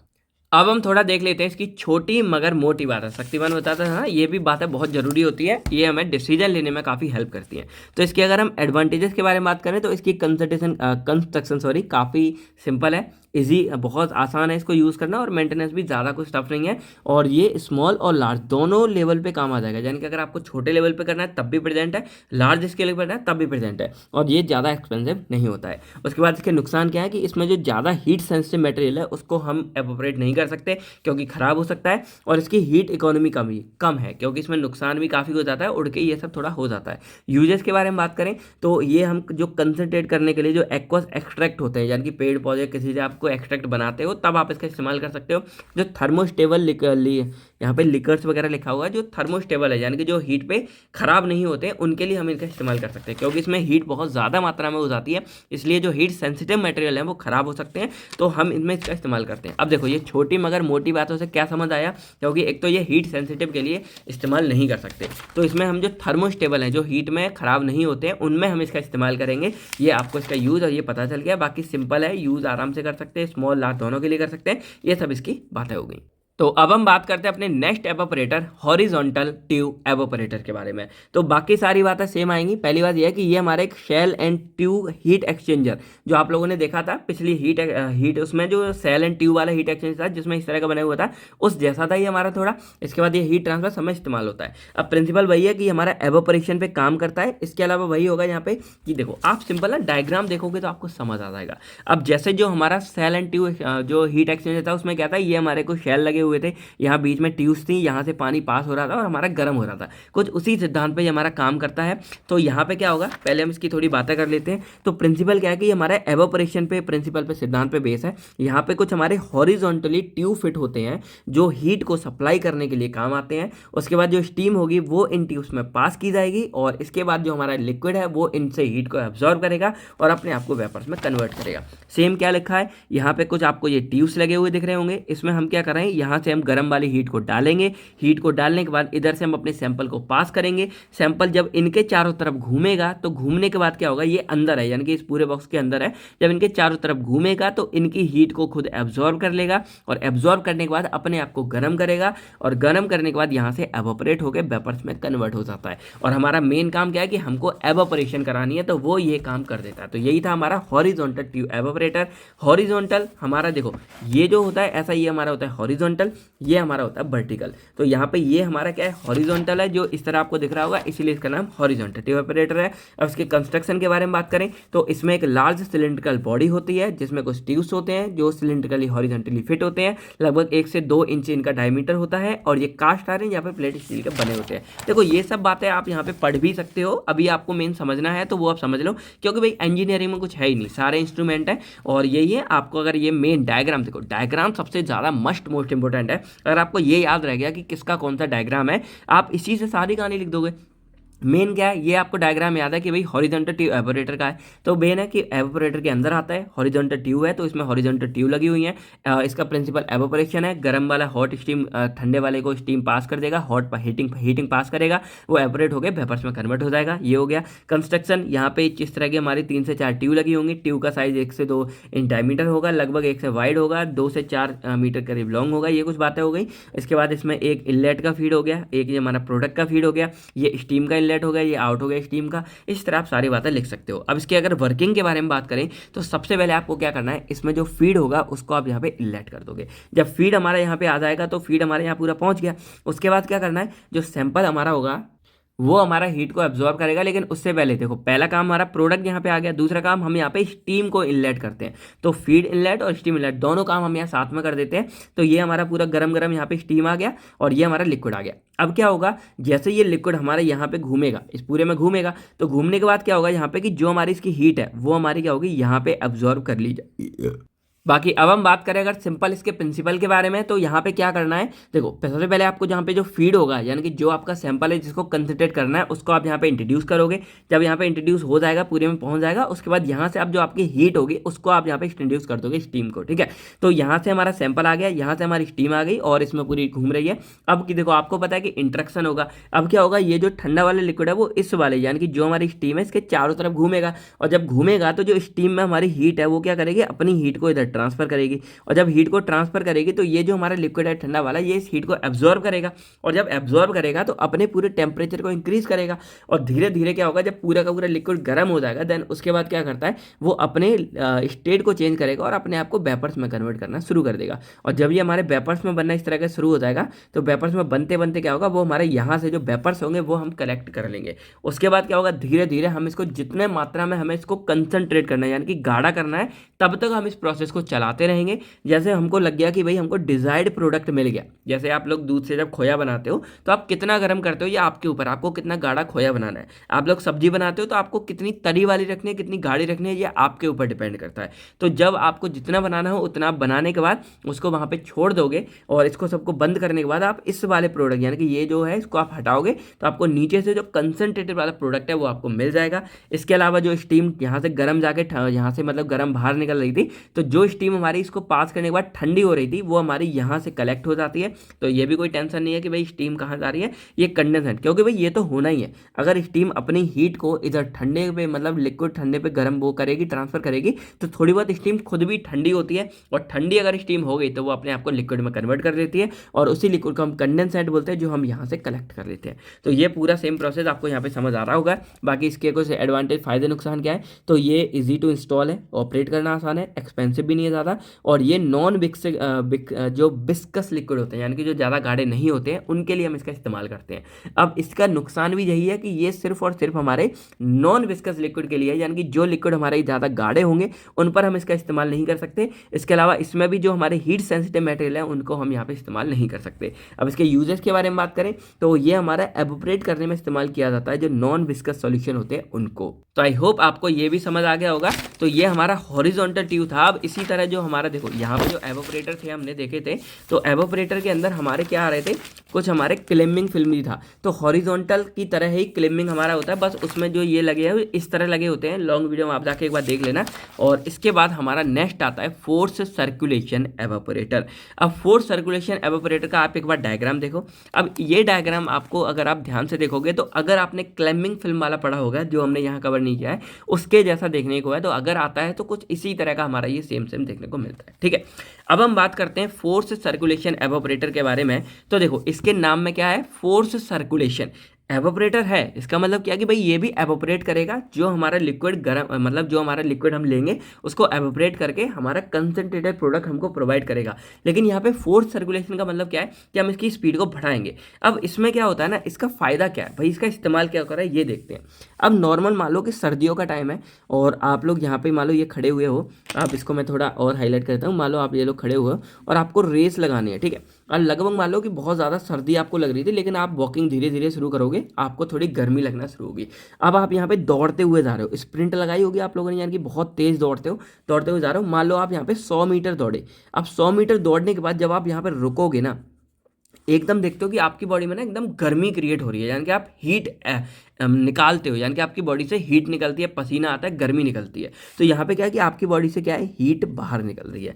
अब जो हमारा फोर्स सर्कुलेशन एवापोरेटर है ये इसी सिद्धांत पे काम करता है कि इसमें क्या हो रहा है, जो हमारा लिक्विड है जिसको हमें कंसंट्रेटेड प्रोडक्ट बनाना है उसको हम यहाँ पंप के द्वारा स्पीड से पास करते हैं, और जब स्पीड से पास करते हैं तो लिक्विड भी ऑटोमेटिक स्पीड की वजह से कुछ गर्म हो जाता है, और यहाँ पे स्टीम भी उसको गर्म करती है, इस वजह से वो सुपर हीटेड हो जाता है और बहुत जल्दी वो वेपर्स में कन्वर्ट हो जाता है। ये रीज़न है कि फोर्स सर्कुलेशन वाला अगर हमको इस्तेमाल करना है तो एक तो ये बहुत फास्ट होता है, आपको बहुत जल्दी इसमें एवोपरेशन की प्रोसेस देखने को मिलती है। तो अब एक बार हम इसको अच्छे से पढ़ लेते हैं। ये हमारा वो टाइप का एवोपरेटर है जो हाईली विस्कस लिक्विड, यानी कि मान लो कोई अगर बहुत ज़्यादा गाढ़े लिक्विड भी है ना, जिसके लिए हम अपना एवोपरेटिंग पैन और जो हमारा हॉरिजॉन्टल ट्यूब वाला था उसमें हम इस्तेमाल नहीं कर रहे थे, तो ऐसे लिक्विड हम इस फोर्स सर्कुलेशन में एवोपरेट कर सकते हैं। ऐसा इसलिए कर सकते हैं क्योंकि उसको पंप करने के लिए उसको फोर्स करने के लिए हमारे पास एक पंप यहाँ पे प्रेजेंट होती है। बाकी ये मोस्टली हमारे जो सिरप होते हैं, जो गाढ़े सिरप होते हैं, कुछ केमिकल सॉल्यूशन हो गए, हीट सेंसिटिव मटेरियल हो गए जो हीट में खराब हो जाते हैं, उनके लिए भी हम इसका इस्तेमाल कर सकते हैं। यानी कि देखा गया फोर्स सर्कुलेशन हमारा बहुत बढ़िया था भाई, उसमें हम हीट सेंसिटिव नहीं कर पा रहे थे, बिस्कस नहीं कर पा रहे थे, लेकिन इसमें हम बिस्कस भी कर सकते हैं, हीट सेंसिटिव भी कर सकते हैं। तो अब इसके अगर हम प्रिंसिपल के बारे में बात करें तो ये हमारा बेस्ड होता है एवापोरेशन के प्रिंसिपल पे। अब इसमें जो रेट ऑफ हीट ट्रांसफर है वो इंप्रूव कर सकते हैं हम सर्कुलेशन के द्वारा। मतलब जो बात मैंने आपको स्टार्टिंग में बताई थी कि अगर हम यहाँ से पंप की मदद से इसकी स्पीड को बढ़ा देते हैं तो इससे हमारा रेट ऑफ एवोपरेशन बढ़ जाएगा। रेट ऑफ एवोपरेशन क्यों बढ़ा, क्योंकि जब हमने ये एक्सपेरिमेंट करके देखा तो हमको पता चला कि हमारे जो हीट है वो हीट बढ़ जाती है, और हीट अगर बढ़ गई तो भाई हीट ही तो एवोपरेशन में काम कर रही है, जितनी ज़्यादा हीट उतनी ज़्यादा एवोपरेशन। हमने तब भी देखा था कि टेम्परेचर हमारा डायरेक्टली प्रोपोर्शनल होता है। भाई ये सब चीज़ें आपको केवल इसलिए याद नहीं करनी कि एग्जाम में आता है कि फैक्टर फैक्टिंग क्या है, ये आपके रियल लाइफ में भी काम आता है कि टेम्परेचर अगर हम बढ़ा देते हैं तो हमारा एवोपरेशन बढ़ जाता है, बॉइलिंग पॉइंट अगर हमारा कम होता है तो एवोपरेशन बढ़ जाता है। तो इसमें भी हम इसका इस्तेमाल करते हैं। तो अब हम बात करें इसका कंस्ट्रक्शन के बारे में। तो देखो सिंपल ना, ये थोड़ा सा नॉर्मल से अलग है, तो आपको समझना जरूरी है। तो एक हमारा होता है यहाँ पे सिलेंड्रिकल वेसल्स, आपको ये दिख रहा होगा पूरा का पूरा। अब ये थोड़ा यहाँ से चपटा क्यों है, क्योंकि इसमें हमारा थोड़ा यूनिक किया गया है अपने प्रेशर को इंक्रीज करने के लिए। अब क्या होता है सिंपल समझो, इसमें एक हमारा होता है सिलेंड्रिकल वेसल्स और एक होता है सेंट्रीफ्यूगल पंप। अब सेंट्रीफ्यूगल पंप यहाँ पे आपको दिख रही होगी।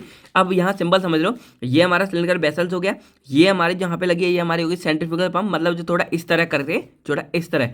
सेंट्रीफ्यूगल फोर्स क्या होता है, जो इस तरह हमारा घूमता है, तो इसी तरह हमारी ये लिक्विड को क्या करती है, ऐसे ऐसे ऊपर पहुंचाने का काम करती है। ठीक है, इधर हमारी लगी होती है स्टीम की पूरी, जो इसको हम आप हीट एक्सचेंजर बोल सकते हो। तो यहाँ से हमारी जो स्टीम है वो इनलेट की जाती है, इधर से हमारी स्टीम बाहर निकलती है, और जो कंडेंस, जो हमारी स्टीम ठंडी हो जाती है, वो यहाँ से बाहर निकलती है। बाकी अब देखो, हमने यहाँ पे पंप के बारे में पढ़ लिया, फिर हमने पढ़ लिया ये हीट एक्सचेंजर। अब इसके आगे हम जाते हैं ना, तो ये हमारा पूरा कहलाता है वेपर हेड। वेपर हेड इसलिए क्योंकि यहाँ पे हमारे वेपर्स बनना शुरू हो जाते हैं। अब इस वेपर हेड के यहाँ पे एक लगा होता है डिफ्लेक्टर। अब डिफ्लेक्टर का मेनली काम क्या होता है कि ये हमारे वेपर्स को, और जो कोई ऐसा लिक्विड हुआ जो धोखे से ऊपर आ गया था और वो वेपर्स नहीं बन पाया था क्योंकि नीचे हमारी पंप लगी हुई थी, तो हो सकता है कुछ ऐसा लिक्विड हमारा ऊपर आ गया हो जो स्टीम यानी कि वेपर्स नहीं बन पाया हो, उसको ये सेपरेट करके नीचे भेज देता है। और इसके बाद यहाँ पे हमारा एक और लगा होता है साइक्लोन सेपरेटर, और इसका नाम भी ये आपको पता है कि ये भी हमारे वेपर्स को और जो हमारा लिक्विड है उसको सेपरेट करने का काम करता है। ठीक है, अब यहाँ पे ये आपको दिख रहा होगा, ये हमारा लगा होता है एक रिटर्न पाइप, यानी कि यहाँ से जो लिक्विड हमारा बचेगा वो नीचे आ जाता है, और आने के बाद जो हमारा कंसनट्रेटेड प्रोडक्ट है वो हमारा इधर से बाहर निकलेगा, और जो हमारा फीड यहाँ जो हम मतलब इंट्रोड्यूस करते हैं वो फीड हम यहाँ से इंट्रोड्यूस करते हैं। तो अब हम बात करेंगे इसके वर्किंग के बारे में कि आखिर ये पूरा का पूरा काम कैसे करता है। तो डायग्राम से आपको ज़्यादा अच्छे से समझ आएगा, तो हम यहीं से जो है इसको समझ लेते हैं। सबसे पहले हमको क्या करना है कि जो ये हमारा हीट एक्सचेंजर है, इसके अंदर हमको हॉट स्टीम, जो हमारी गर्म स्टीम होगी, उसको इंट्रोड्यूस करना है। और जब हम इंट्रोड्यूस कर देंगे तो यहाँ से स्टीम आने के बाद पूरे में हमारी स्टीम यहाँ पे घूमने लगेगी। उसके बाद देन सेकेंड काम हमको यहाँ पे करना है कि जो हमको लिक्विड यहाँ पे मतलब वो करना था, गर्म करना है, जो लिक्विड को एवोपरेट करना है, उसको हम यहाँ पे इंट्रोड्यूस करेंगे। अब इंट्रोड्यूस करने के लिए यहाँ पे हमारा दिया है फीड इनलेट, यहाँ से हमारा लिक्विड आएगा, और इधर आने के बाद जो हमारी पंप है वो उसको यहाँ से इस तरह यानी कि सेंट्रीफ्यूगल इस तरह घुमा घुमा के ऊपर पहुँचती है।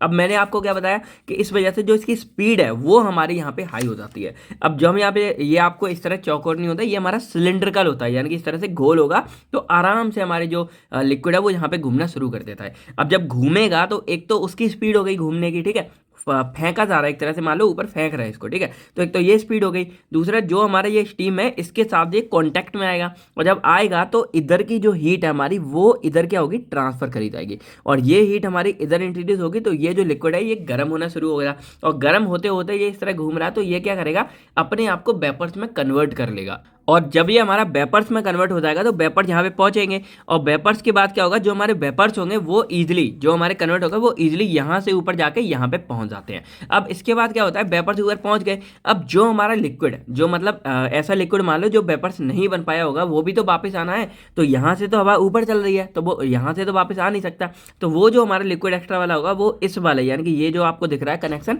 यहाँ से वो लिक्विड हमारे यहाँ पे वापस आने लगता है। तो ये हमारा रिटर्न पाइप है जो यहाँ से वापस आने लगता है। अब अगर हमको क्या चाहिए कि हमको लग रहा है कि जो हमारा लिक्विड ये बन रहा है वो इतना ठीक है, यानी कि हमको सिंपल इतना ही कंसंट्रेटेड फॉर्म में चाहिए था, तो हम इसको यहाँ से ले लेते हैं। अगर हमको लगता है कि भाई ये कम और हमको भाई ये कंसंट्रेट करना है, तो हम दोबारा इसको यहाँ से सर्कुलेट कर देंगे। तो ये जो कनेक्शन है यहाँ से हम इसको या तो बाहर निकाल लें या दोबारा सर्कुलेट कर सकते हैं, ये काम हो गया।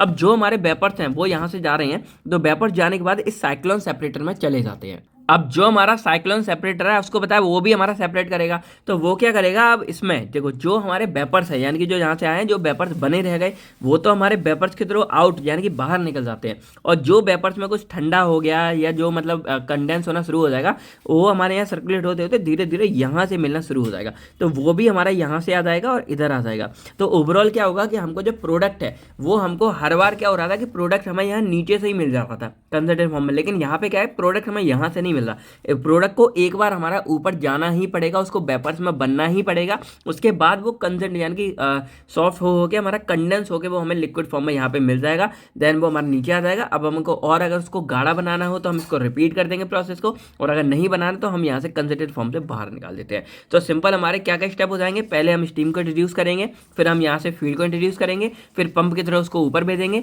हमारे जो पंप है सेंट्रीफ्यूगल पंप है, तो इस तरह राउंड करते हुए हमारा लिक्विड ऊपर जाएगा तो यहाँ वेपर्स बनेंगे, बनेंगे भाई स्टीम के साथ हीट एब्जॉर्ब करके। वेपर्स हमारे बनकर जो एक्स्ट्रा वाला जो लिक्विड है वो यहाँ नीचे आ जाएगा, वेपर्स हमारे ऊपर जाएंगे, ऊपर जाने के बाद साइक्लोन सेपरेटर में जाएंगे, यहाँ पे उनकी सर्कुलेशन होगी, जो वेपर्स हमारे एक्स्ट्रा वो ऊपर निकल जाएंगे, जो उसका लिक्विड बन गया होगा वो इधर आ जाएगा, और लिक्विड फाइनल जो हमारा ये आ रहा है ये हमारा कंसंट्रेटेड लिक्विड है, तो वो हमारे यहाँ से कंसंट्रेटेड प्रोडक्ट की फॉर्म में हमको बाहर मिल जाएगा, यानी कि जो गाढ़ा हमको चाहिए था, और बाकी का हमारा इधर से निकल जाएगा।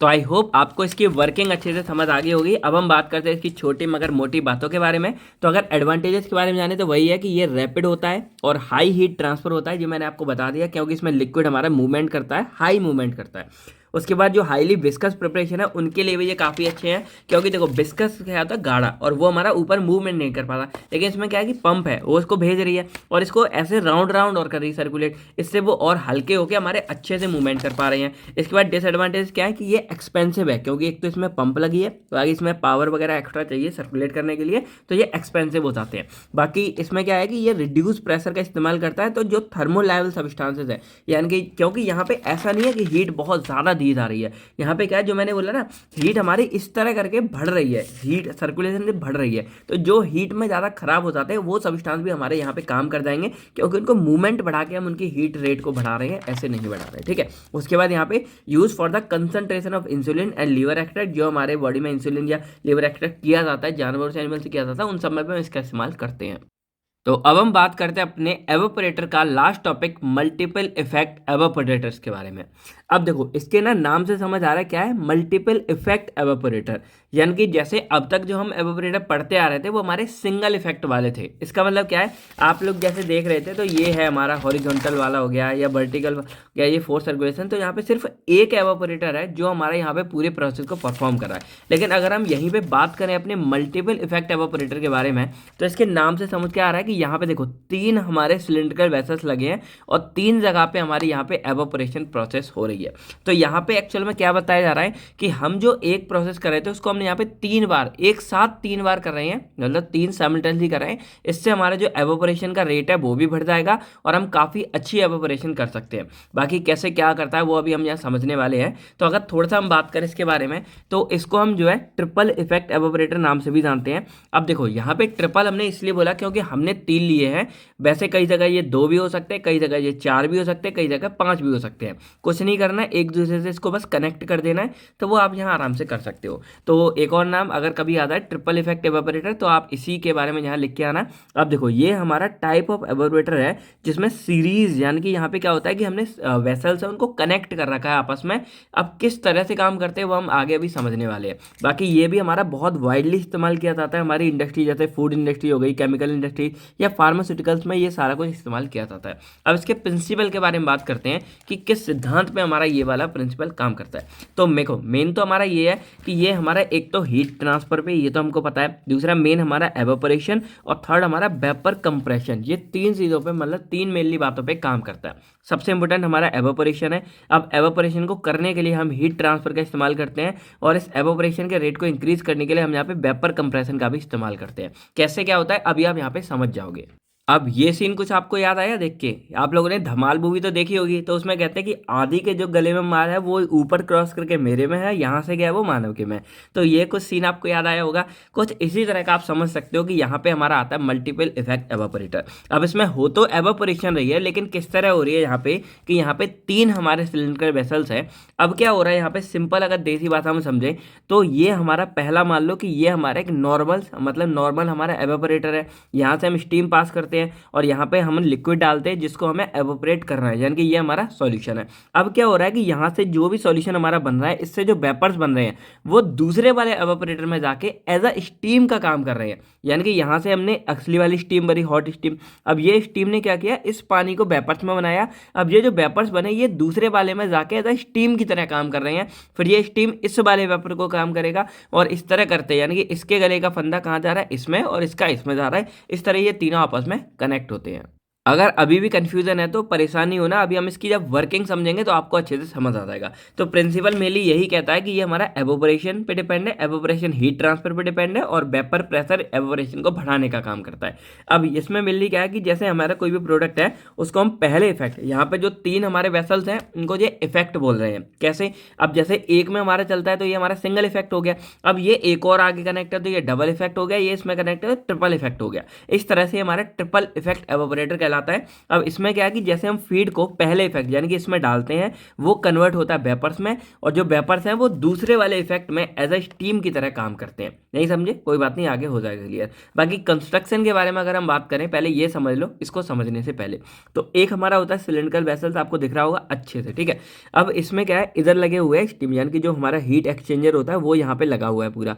अब यहाँ से हम क्या करते हैं, स्टीम को इनलेट करते हैं, और यहाँ से जो स्टीम है हमारा, वो मतलब जो वेंट होता है वेंटिलेशन के लिए, वो यहाँ से बाहर जाती है, और जो स्टीम हमारी ठंडी हो जाती है वो यहाँ कंडेंसेट, यानी कि जो आपको बताया कि ठंडे जो वेपर्स होते हैं वो ठंडा होकर पानी बनता है, वो यहाँ से बाहर निकल जाते हैं। इसमें भरा हुआ है हमारा जो फीड है, इसमें अपने प्रोडक्ट को भर देते हैं। अब क्या होता है कि यहाँ नीचे से जो हमारा प्रोडक्ट निकल रहा है वो यहाँ से जाके दूसरे वाला जो हमारा इफेक्ट है उसके फीड इनलेट में, ये हमारा क्या था, फीड इनलेट है, उसमें जाके कनेक्ट होता है, और जो हमारे वेपर्स निकल रहे हैं वो हमारे यहाँ पे स्टीम वाले में जाके कनेक्ट हो जाते हैं। सेम प्रोसेस सेकंड वाले के साथ हो रही है। सेकंड का जो प्रोडक्ट निकल के आ रहा है वो दूसरे वाले के प्रोडक्ट के फीड इनलेट में चले जाता है, और जो इसके वेपर्स निकल के जा रहा है वो दूसरे के स्टीम वाले में चले जाते हैं। तो यहाँ पे ये है, और तीनों में ही एक एक कंडेंसर दिया गया है, तीनों में एक स्टीम का इनलेट दिया गया है, तीनों में वेंट दिया गया वेंटिलेशन के लिए, तीनों में प्रोडक्ट के लिए इनलेट दिया गया है, ठीक है। उसके बाद यहाँ बात करें तो आखिरी वाले का जो वेपर्स है वो साइक्लोन सेपरेटर में कनेक्ट हो जाता है, तो यहाँ से वेपर्स ऊपर चले जाते हैं, ये हमारे नीचे कंसंट्रेटेड प्रोडक्ट मिल जाता है। तो ये एक तरह से कंसंट्रेशन आप समझ गए होगे, यहाँ पे कंसंट्रेशन नहीं कंस्ट्रक्शन आप लोग यहाँ समझ गए होंगे। अब हम बात करते हैं इसके वर्किंग के बारे में कि कैसे काम करता है। अब थोड़ा आप लोगों को ध्यान से सुनना पड़ेगा। तो सबसे पहले हम ना एक को समझते हैं, देन आपको समझने में आसानी होगी। तो हमने पहला इफेक्ट लिया, अब इसको एज अ नॉर्मल एवोपरेटर की तरह समझो, जैसे हमारा काम कर रहा था। तो हमने यहाँ पे क्या किया, सबसे पहले हम यहाँ पे हॉट स्टीम को यहाँ से पास करेंगे, यानी कि जो हमारी गर्म हवा होगी, स्टीम होगी, वेपर्स होंगे, वो हम यहाँ से पास कर रहे हैं, ठीक है। इधर जा रहा है, इधर जा रहा है, पूरे में जा रहा है। फिर हमने यहाँ पे फीड भर रखा है, हमारा जो भी लिक्विड था जिसको हमें कंसंट्रेटेड प्रोडक्ट बनाना था वो हमने यहाँ पे फीड कर रखा है, ठीक है। अब हम यहाँ से जैसे ही हॉट स्टीम को अप्लाई करेंगे, ये जो हमारा लिक्विड है वो इसके साथ कांटेक्ट में आएगा, और जब इसके साथ कांटेक्ट में आएगा तो इसका टेम्परेचर बढ़ेगा, और जब इसका टेम्परेचर बढ़ेगा तो ये वेपर्स में हमारा कन्वर्ट होने लगेगा। क्या होगा, वेपर्स में कन्वर्ट होने लगेगा। आपको यही तो पता था। अब हमने अब तक क्या पढ़ा था कि जो हमारे वेपर्स थे, यानी कि पिछले वाले में हम किसी में अगर देखेंगे, जैसे मान लो ये हमारा फोर्स सर्कुलेशन था, तो यहाँ से ओवरऑल जो वेपर्स थे वो हमारे एक्स्ट्रा यानी कि ऊपर डिस्चार्ज हो रहे थे, उनका कोई रोल नहीं था, वो हमारे निकल जा रहे थे, यानी कि धुआं सा बन के निकल जा रहे थे। लेकिन यहाँ पे हमने क्या किया कि अब जो इसका वेपर्स का यानी कि जो वेपर्स निकल रहे थे उसको हमने यहाँ एक पाइप के थ्रू कनेक्ट करके क्या कर दिया, जो दूसरा एक इफेक्ट था ना, दूसरा वाला जो वेसल था हमारा, उसका जो स्टीम इनलेट था, यहाँ पे हमने इसको जोड़ दिया। क्योंकि स्टीम है क्या, steam is none other than it is a vapours, यानी कि ये भी तो हमारे वेपर्स ही होते हैं ना स्टीम। तो ये जो वेपर्स ऊपर से निकल रहे थे उसको हमने कनेक्ट कर दिया दूसरे वाले के इनलेट पे, यहाँ से हमारा स्टीम अंदर जा रहा था। तो ठीक है, तो यहाँ से क्या हुआ, अब दूसरा वाला हमारा इफेक्ट था, इसमें जो हीट के लिए हम क्या कर रहे थे, इस वाले स्टीम की जगह ये जो वेपर्स बना इसका इस्तेमाल यहाँ पे करने लग गए। अब देखो यहाँ पे स्टीम तो हमको मिल गई, अब हमें प्रोडक्ट क्या चाहिए। तो इस वाले में क्या हो रहा था कि वेपर्स हमारे बन गए थे। अब वेपर्स बनने के बाद क्या हो रहा था कि जो प्रोडक्ट यहाँ से निकला था, जो कंसंट्रेटेड प्रोडक्ट था वो हमें जो मिल रहा था, वो हमने क्या किया, डायरेक्ट ना लेके उसको दूसरे वाले इफेक्ट में डाल दिया। यानी कि इधर का जो कंसंट्रेटेड प्रोडक्ट था वो हमारा जाके कहाँ चला गया, इसमें चला गया। तो सेकंड वाले में एक्चुअल में क्या हो रहा है, जो फर्स्ट वाला इफेक्ट था उसका एक्चुअल में बचा कुचा पार्ट इधर जा रहा है, यानी कि इधर का जो वेपर्स बन गया वो इधर जा रहा है। यानी कि देखा जाए एक्चुअल में जो ये प्रोडक्ट था ना, उसी का सारा रोल प्ले हो रहा है। इस प्रोडक्ट से जो हमारे वेपर्स बने वो एज स्टीम की तरह काम कर रहे हैं, और जो कंसंट्रेटेड प्रोडक्ट था वो हमारा इसमें चला गया। अब क्या होता है कि जो प्रोडक्ट हमारा कंसंट्रेटेड था वो फिर से क्या करेगा, यहाँ से इस हीट को अप्लाई करेगा। अब ये पहले से थोड़ा गर्म था, उसके बाद इसने इस स्टीम के भी हाफ को हीट को लिया, और ले लेके ये फिर से गर्म होगा, फिर से गर्म होकर ये फिर से एवोपरेट हो जाएगा, और एवोपरेट हो गए ये फिर से हमारा जो है वेपर्स में कन्वर्ट होगा। फिर से सेम प्रोसेस होगी, जो हमारे वेपर्स बने वो यहाँ से जा जाके हमारे तीसरे वाले इफेक्ट में यहाँ पे एज अ स्टीम की तरह इनलेट हो जाएंगे, और जो इधर का कंसंट्रेटेड प्रोडक्ट निकला ना वो हमारा फिर से हमारा यहाँ चला जाएगा। अब आप सोच रहे होगे सर हम इतना कर क्यों रहे हैं, क्योंकि हमको प्रोडक्ट यहाँ पे चाहिए हाई क्वालिटी वाला गाढ़ा प्रोडक्ट एकदम कंसंट्रेटेड फॉर्म में। तो यहाँ पे क्या हो रहा है कि पहले वाले में कंसंट्रेटेड हो गया, बचा कुचा हमारा इधर चला गया, इसमें होके बाद जो लास्ट हमारा होगा वो चला जाएगा इसके अंदर।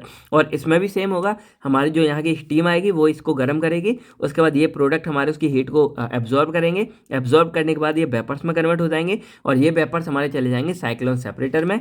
और यहाँ पे अब क्या बचेगा कि अब जो यहाँ से प्रोडक्ट बचेगा वो बिल्कुल ही गाढ़ा होगा, थिक होगा, तो वो थिक कंसंट्रेटेड प्रोडक्ट हम नीचे से कलेक्ट कर लेते हैं।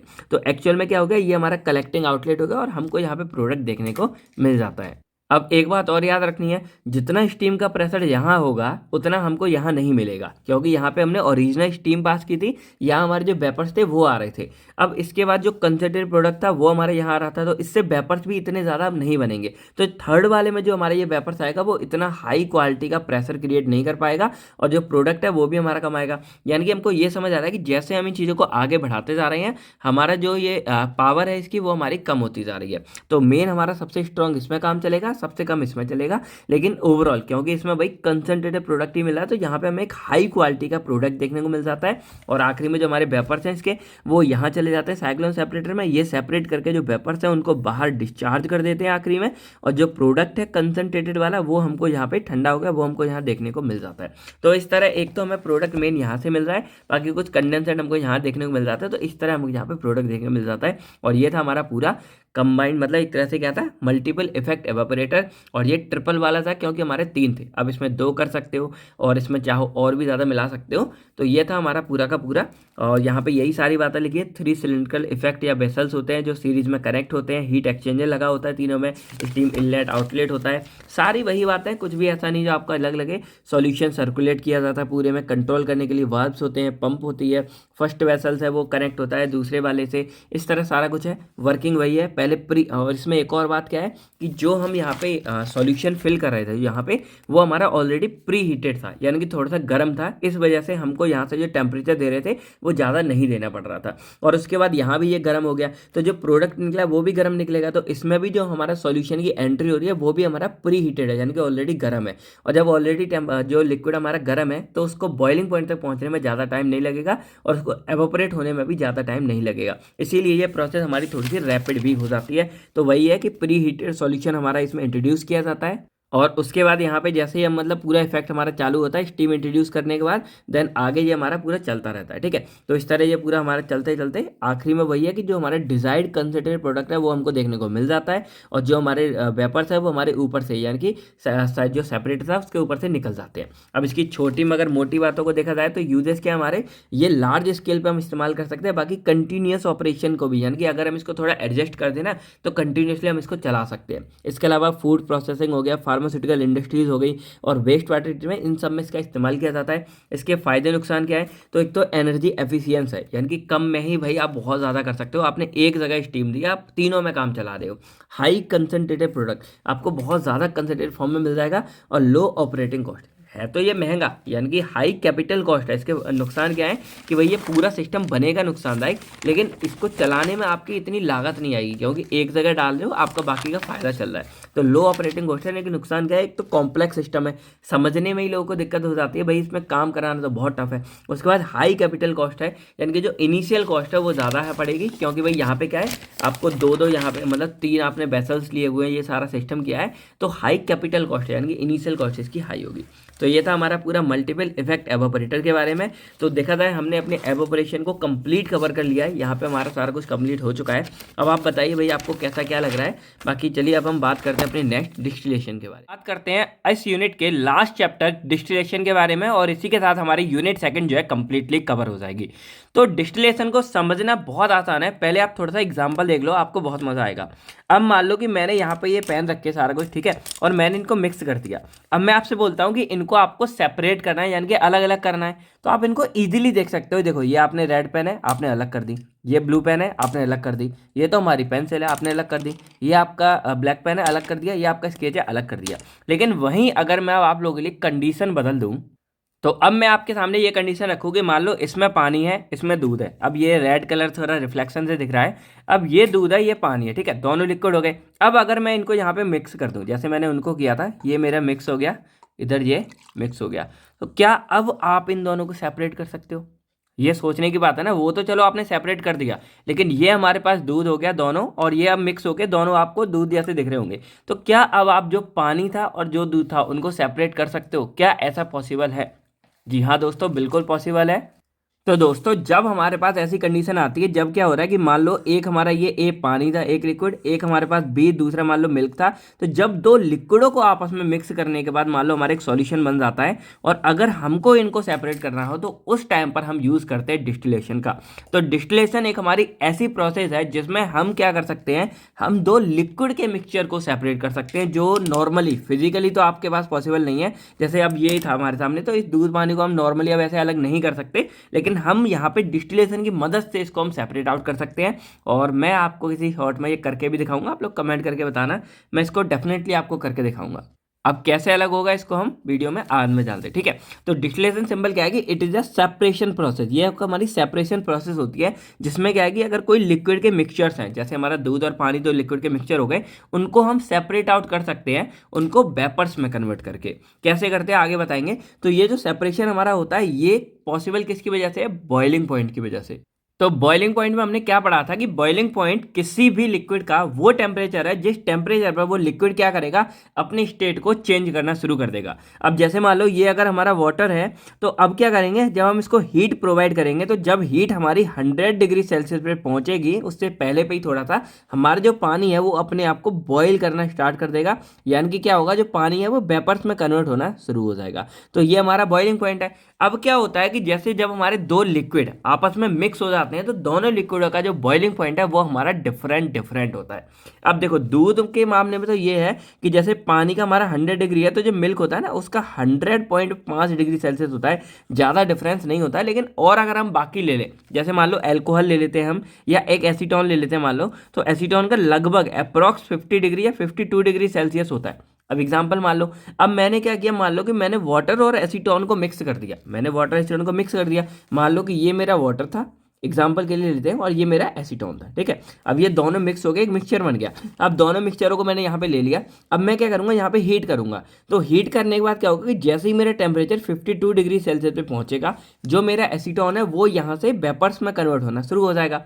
अब मैं क्या करूँ कि मैं यहाँ पे इसको क्लोज्ड कर दूँ, इसको क्लोज करके, और यहाँ पे मैंने क्या किया, इधर क्लोज करके मैंने यहाँ पे एक अलग कंटेनर ले लिया, ठीक है, अलग कंटेनर ले लिया मैंने। अब क्या करूँ कि मैं इसका टेम्परेचर जो है वो लगभग 52 या फिर 60 डिग्री तक लेके जाऊँ। पानी को बॉईल होने के लिए 100 चाहिए। अब मैं पानी के जितना लेके नहीं जा रहा हूँ, मैं इसको लेके जा रहा हूँ सिर्फ 60 डिग्री तक या 52 डिग्री तक। अब क्या होगा, जितना एसीटोन है वो यहाँ पे वेपर्स में कन्वर्ट होना शुरू हो जाएगा। और जब वेपर्स में होगा तो वेपर्स भाई अपने आप ऊपर उड़ते हैं, तो वो ऊपर उड़ेगा, और ऊपर उड़ने के बाद वेपर्स हमारे इधर ट्रैवल करना शुरू कर देंगे जिस डायरेक्शन में जाएंगे। और यहीं पर मैं एक काम और कर दूँ कि मैं इसको कंडेंस करना शुरू कर दूँ। यानी कि जैसे यहाँ पे इस पाइप पे पहुंचा, इसके बाद मैं इसमें ठंडे पानी का पूरा, यानी कि कंडेंसेशन प्रोसेस होती है जिसमें हम वेपर्स को लिक्विड में कन्वर्ट करते हैं। तो मैंने क्या किया, यहाँ से ठंडा पानी इसको प्रोवाइड कर दिया, और जैसे ही यहाँ से कोल्ड वाटर हमारा आएगा, ये जो हमारे वेपर्स थे ये यहाँ से क्या होंगे, यहाँ से दोबारा लिक्विड में कन्वर्ट होना शुरू हो जाएंगे। और ये डायरेक्शन इधर है, तो जितना का जितना हमारा एसीटोन है वो सारा का सारा हमको यहाँ कलेक्ट हो जाएगा। और जैसे ही 52 और 55 डिग्री तक मैं इसको करूँगा, उसके बाद जैसे ही मुझे लगेगा सारा लगभग निकल गया है, उसके बाद मैं इसको क्लोज मतलब बंद कर दूंगा। तो मैं देखूंगा कि मैंने एसीटोन को इधर कलेक्ट कर लिया, और जो मेरा वाटर था वो इसी के अंदर रह जाता है। यानी कि एक हमारा वाटर इसी के अंदर रह जाएगा। और जो कम बॉइलिंग पॉइंट वाला होता है मिक्सचर, यानी कि जो मिक्सचर में दो सब्सटेंस है, तो जो हमारा लिक्विड कम बॉइलिंग पॉइंट वाला वो हमारा पहले वेपर्स में बने कर में उसको हम सेपरेट कर लेते हैं, और जो ज़्यादा बॉइलिंग पॉइंट वाला वो हमारा यहाँ पे आ जाता है। तो इस तरह हम इनको सेपरेट करते हैं। और यहाँ पर आप देख रहे हो कि मेन जो प्रिंसिपल है वो हमारा बॉइलिंग पॉइंट पर डिपेंड करता है। तो इसी से ये हमारा काम करता है। अब देखो, दूध और इसके मामले में क्या होगा ना, वैसे तो ये अलग अलग है, लेकिन हम आपको बताएं कि भाई दूध ईजिली हमारा बॉयल नहीं हो पाता है। तो जब हम इसको गर्म करेंगे तो पानी, क्योंकि हल्का सा भी अगर फर्क है ना, तब भी जो पानी है वो हमारा जल्दी बॉयल होना शुरू हो जाएगा। और जब पानी हमारा बॉयल होगा तो पानी धीरे धीरे जलना शुरू हो जाएगा, और दूध हमारा क्या है, यहाँ पे गाढ़ा होना शुरू हो जाता है। जो आप लोगों ने देखा होगा खोया बनाते हैं, तो वो भी तो हम दूध से ही बनाते हैं। तो दूध में आपको बताया कि भाई थोड़ा बहुत पानी तो प्रेजेंट होता ही है। अब वो चाहे जब भाई होता ही है पानी, तो थोड़ा बहुत आप कितना भी वो कर लो, थोड़ा बहुत पानी मिलता ही है। तो वो हमारा उड़ता रहता है, उड़ता रहता है, दूध हमारा गाढ़ा होता रहता है। इस तरह ये हमारा काम करता है। तो हम पानी को उड़ाकर अपने दूध को प्योर कर सकते हैं। ये आपको यहाँ समझ आ गया होगा। तो आई होप आपको एक मोटा मोटा पूरा समझ आ गया होगा कि डिस्टिलेशन एक्चुअल में क्या होता है, कि एक प्रोसेस है जिसमें हम सेपरेट आउट करते हैं लिक्विड के मिक्सचर्स को। यानी कि अगर हमारे दो लिक्विड आपस में मिक्स हो गए हैं, तो उनको भी हम यहाँ पे सेपरेट सेपरेट आउट कर सकते हैं। अब सेपरेट आउट के लिए प्रोसेस आपको समझ आ गया कि हीटिंग की मदद से कर सकते हैं, और हीटिंग में हम ऊपर एक इस तरह का मतलब पूरा एक इक्विपमेंट बना सकते हैं, जो आप आगे देखोगे इस तरह हम इसको सेपरेट आउट कर सकते हैं। और इसमें डिफरेंस होता है बॉइलिंग पॉइंट का, जिसकी वजह से अब ये आपको दिख रहा होगा, मान लो अल्कोहल वाटर है तो अल्कोहल वाटर को हम यहाँ पे सेपरेट आउट कर लेते हैं। अब क्वेश्चन इसमें किस तरह बनता है, तो describe basic principle of distillation and it's pharmaceutical importance. तो ये तो वैसे शॉर्ट में ही आता है, उसके अलावा तो इसके जो इक्विपमेंट है जैसे फ्लैश डिस्टिलेशन हो गया, स्टीम डिस्टिलेशन, उन्हीं के ऊपर मोस्टली क्वेश्चन पूछा जाता है। तो डिस्टिलेशन को सिंपल हम क्या बोल सकते हैं कि फिजिकल सेपरेशन प्रोसेस है, जिसमें हमारे जो मिक्सचर हैं वो सेपरेट आउट हो जाते हैं on the basis of their boiling point. उनका बॉइलिंग पॉइंट अलग होता है और इससे हम कोई भी कंसेंट्रेटेड प्रोडक्ट को फॉर्म कर सकते हैं। अब जैसे ये हमने किया तो हमने यहाँ पे एक तो प्योर फॉर्म में एसीटोन को बाहर निकाल लिया और इधर पानी हमारे पास अलग बच गया। अब इसका एग्जांपल हमारा एक हो गया अल्कोहल प्रोडक्शन, यानी कि अल्कोहल को एक्सट्रैक्ट वगैरह करते हैं तो अल्कोहल को इसी तरह हम यहाँ से बाहर निकाल सकते हैं।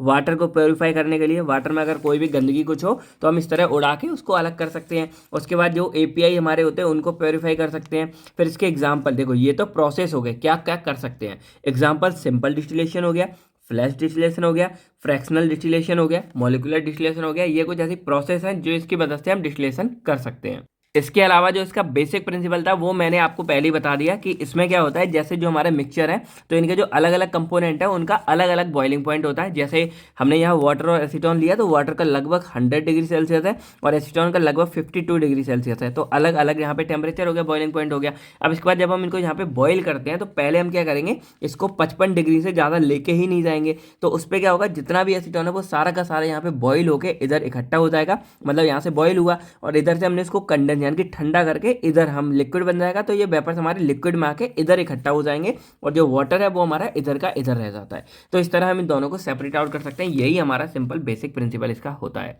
बाकी थोड़ा करेक्ट कर लेना, जो हमारा एसीटोन है उसका 52 नहीं 56 होता है, ठीक है, थोड़ा सा हो जाता है। तो ये लगभग 60 डिग्री के अप्रॉक्स हम इसको गर्म करेंगे, हमारा ये दोनों सेपरेट आउट हो जाएगा। तो बेसिक प्रिंसिपल आप समझ गए कि कैसे क्या क्या डिफरेंस सारा कुछ होता है। ये यही सारी बातें हैं जो मैं बता रहा हूँ, वही सब यहाँ लिख के आना है।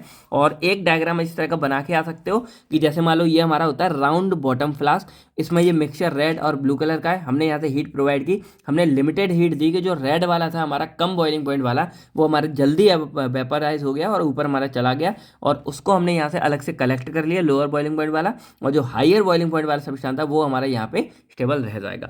बाकी इसके इंपॉर्टेंस क्या होते हैं डिस्टिलेशन के, तो सबसे पहले तो वही है कि जो हमारे लिक्विड मिक्सचर्स होंगे उनको सेपरेट करने में हमारा ये बहुत बड़ा मेजर रोल प्ले करता है। इसके बाद कोई भी इम्प्योरिटी या कॉन्टामिनेशन है अगर हमारे एपीआई में, यानी कि एक्टिव फार्मास्यूटिकल इंग्रेडिएंट, जो मेन इंग्रेडिएंट होता है हमारे ड्रग मेडिसिन को बनाने के लिए, उसको हम प्योर कर सकते हैं। अगर वो लिक्विड वाला है तो आराम से हम उसको प्योर कर सकते हैं। उसके अलावा अब यहाँ में एपीआई को हम किसी भी कंपोनेंट मिक्सचर से सेपरेट आउट भी कर सकते हैं अगर हमको अलग अलग करना होगा। इसके अलावा अगर हम एटीपीआई को और कंसनट्रेटेड फॉर्म में कर सकते हैं, यानी कि उसके अंदर का जो पानी है उसको 100 डिग्री के बाद उड़ा सकते हैं, उड़ा के उसको और ज़्यादा प्योर कर सकते हैं, गाढ़ा जो एवोपरेट कर रहे थे, और हमको एक मोर पोटेंट प्रोडक्ट देखने को मिल जाएगा। उसके बाद अगर कोई भी सॉल्वेंट वगैरह है तो मान लो 2-3 सॉल्वेंट मिक्स हैं तो हम अलग अलग बॉइलिंग पॉइंट सेट करके जो सॉल्वेंट हमको चाहिए उसको हम यहाँ अपना प्रायोरिटाइज करके बाकियों को सेपरेट आउट कर सकते हैं। तो इस तरह हम अपने सॉल्वेंट को प्योरीफाई भी कर सकते हैं। अब ये मत सोचना कि अगर मान लो जो हमको चाहिए वो कम हुआ तो अगर कोई हमको चाहिए जिसका बॉइलिंग पॉइंट कम है तो उसको हम अलग इकट्ठा कर सकते हैं।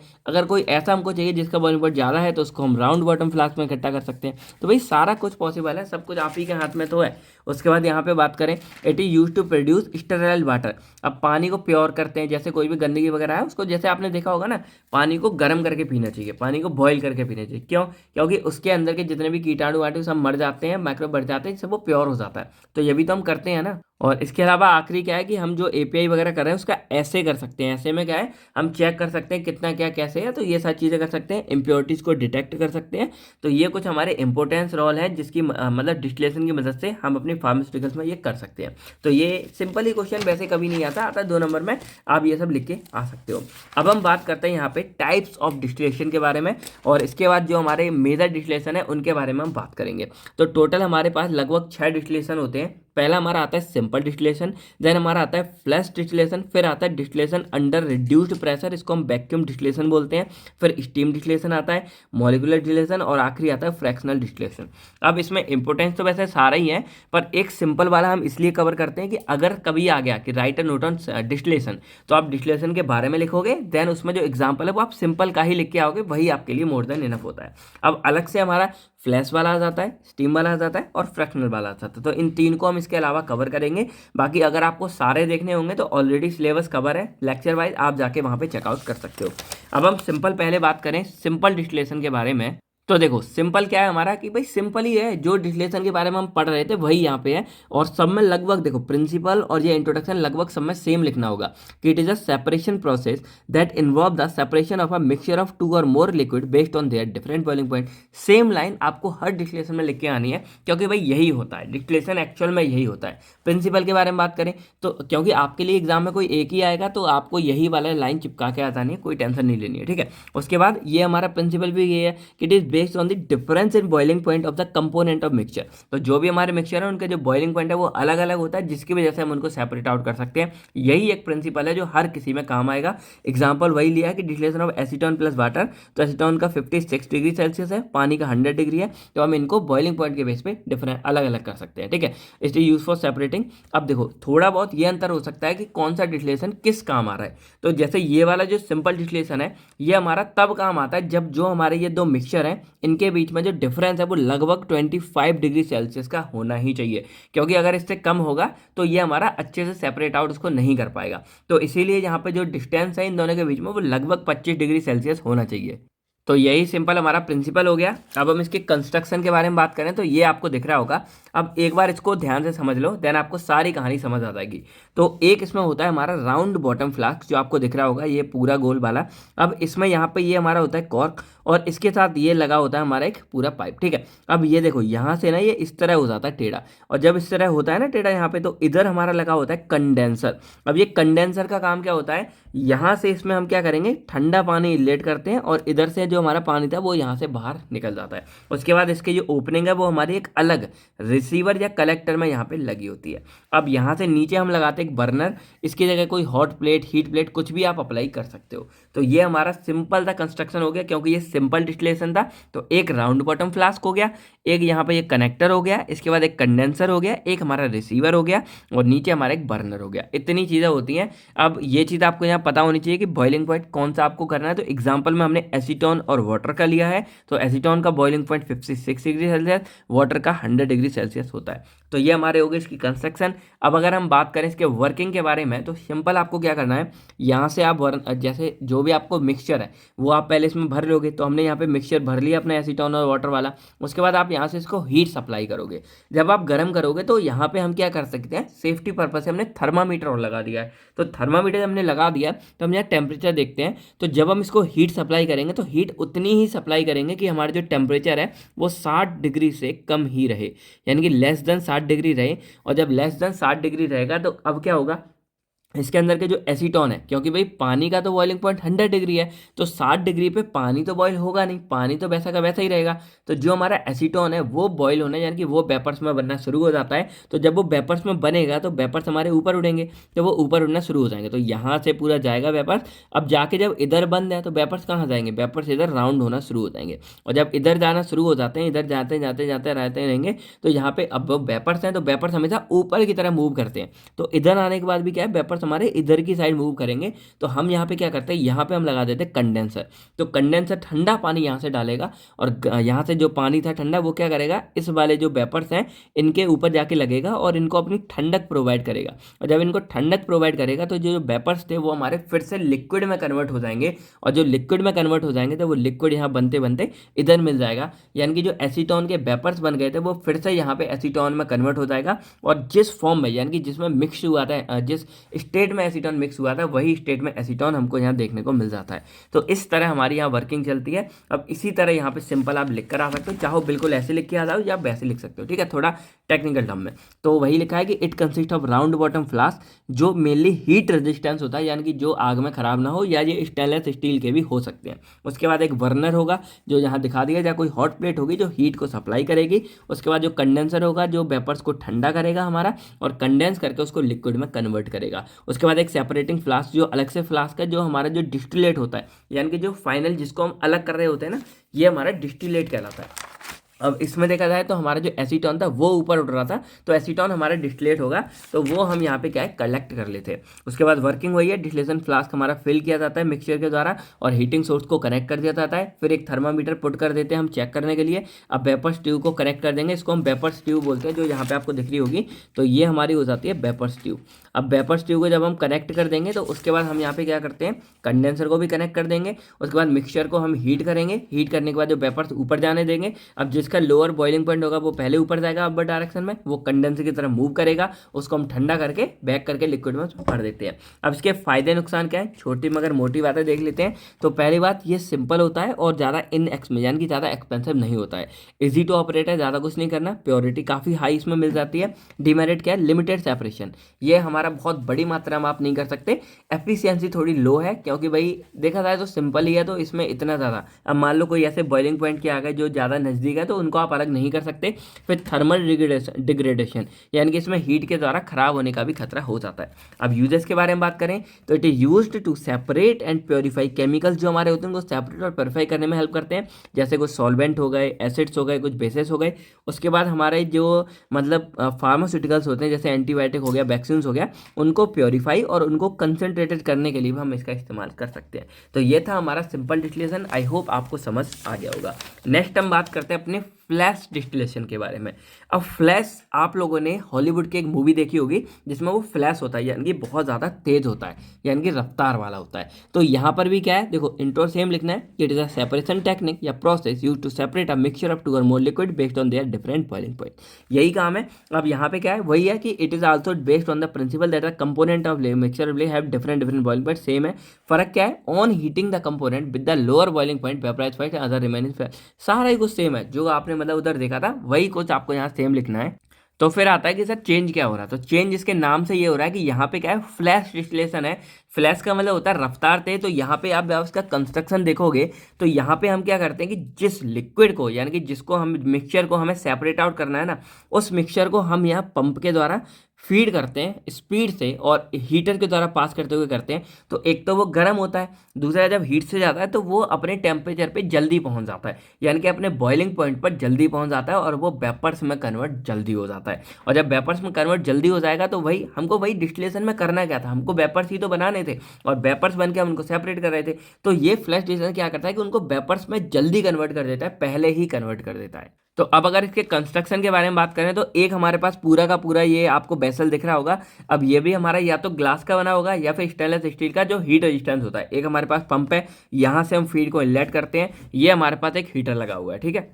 अब यहाँ पर हमारे पास एक पंप भी लगी होती है, प्रेशर रिड्यूसिंग पंप, या इसको बाल भी बोल देते हैं, जो हमारा इसमें, इसको हम बोलते हैं वेपर लिक्विड सेपरेटर। ये हमारा एक सेपरेटर होता है जो वेपर्स और लिक्विड को सेपरेट आउट करता है, उसमें यहाँ पे कर देते हैं और इधर से हमारे वेपर्स निकल के आ जाते हैं। तो ये एक तरह से कंस्ट्रक्शन आप समझ गए। अब हम इसकी वर्किंग को बहुत अच्छे से समझ लेते हैं, थोड़ा कंफ्यूजिंग है लेकिन आपको अच्छे से समझ आ जाएगा। अब थोड़ा सा ना फोकस से सुनना कि भाई आखिर ये काम कैसे करता है। तो देखो सबसे पहले क्या होता है कि यहाँ पे हम जो फीड को इनलेट करते हैं, एक तो उसको प्रेशर से कर रहे हैं, दूसरा उसको गर्म, यानी कि थोड़ा सा हीटिंग मतलब गर्म करके यहाँ पे इनलेट करते हैं। और यहाँ आने के बाद जो हीटर चल रहा है तो वो क्या करेगा, इसको पूरा गर्म कर देता है। अब ये ना इतना ज़्यादा गर्म हो जाता है कि ये जो, जैसे मान लो दो तरह के हमारे पास लिक्विड है, एक हमारे पास ए है, एक हमारे पास बी है। एग्जाम्पल मान लो, ये मान लो अगर हमारे पास 100 डिग्री सेल्सियस है, ये हमारे पास 50 डिग्री सेल्सियस पे इनका क्या है, हमारा बॉइलिंग पॉइंट है, ठीक है। लेकिन यहाँ पे क्या करते हैं कि स्टार्टिंग में हम इतना ज़्यादा प्रेशर क्रिएट करते हैं कि दोनों के दोनों ही हमारे क्या हो जाते हैं, वेपर्स में कन्वर्ट हो जाते हैं। ये भी कन्वर्ट हो जाता है वेपर्स में, ये भी कन्वर्ट हो जाता है, समझ रहे हो ना। यहाँ पे हम अलग नहीं कर रहे, यहाँ पे हम स्टार्टिंग में दोनों को ही वेपर्स में कन्वर्ट कर देते हैं, इतना प्रेशर देते हैं, इसीलिए इसको फ्लैश डिस्टिलेशन बोलते हैं। तो यहाँ से पंप फीड के द्वारा हमने हीटर की मदद करके यहाँ पे जो अपने मतलब मिक्सचर को हमने यहाँ पे डाला, वो मिक्सचर हमारा कंप्लीटली वेपर्स में कन्वर्ट हो जाता है, ए वाला भी बी वाला भी, यानी कि कम वाला भी ज़्यादा वाला भी। उसके बाद जब यहाँ पे पूरा कन्वर्ट हो गया वेपर्स, देन हम इन वेपर्स को यहाँ से इधर पास कराते हैं। अब इधर हमारा होता है प्रेशर रिड्यूसिंग पंप या बल्ब। अब देखो यहाँ पे जब 100 डिग्री सेल्सियस पर भी ये पंप हो गया, मतलब यहाँ पे प्रेशर बहुत ज़्यादा है। अब क्या करते हैं, हम इस प्रेशर को यहाँ से रिड्यूस करते हैं, इस बात से हम प्रेशर को रिड्यूस करके जो भी हमारे वेपर्स आएंगे उनको हम यहाँ पे छोड़ते हैं। अब एक बात बताओ मेरे को, इन दोनों में सबसे जल्दी वेपर्स में कन्वर्ट कौन होगा? बी वाला कन्वर्ट होगा। क्यों कन्वर्ट होगा? क्योंकि उसका 50 डिग्री सेल्सियस है, ठीक है। और ए वाला क्या होगा? बाद में होगा, क्योंकि इनका 100 डिग्री सेल्सियस है। अब जब दोनों के यहाँ पे वेपर्स आ गए और दोनों का प्रेशर कम कर दिया, प्रेशर कम करके क्या मतलब है कि इनका टेम्परेचर भी हमारा कम कर दिया। तो अब मान लो कि इस पूरे का जो टेम्परेचर था वो 120 डिग्री था, एग्जाम्पल के लिए मान लो, एग्जाम्पल मान लो सिर्फ। ऐसे मत बोला करो सर किसका क्या है, थोड़ा समझ लो आराम से, फोकस से, ठीक है।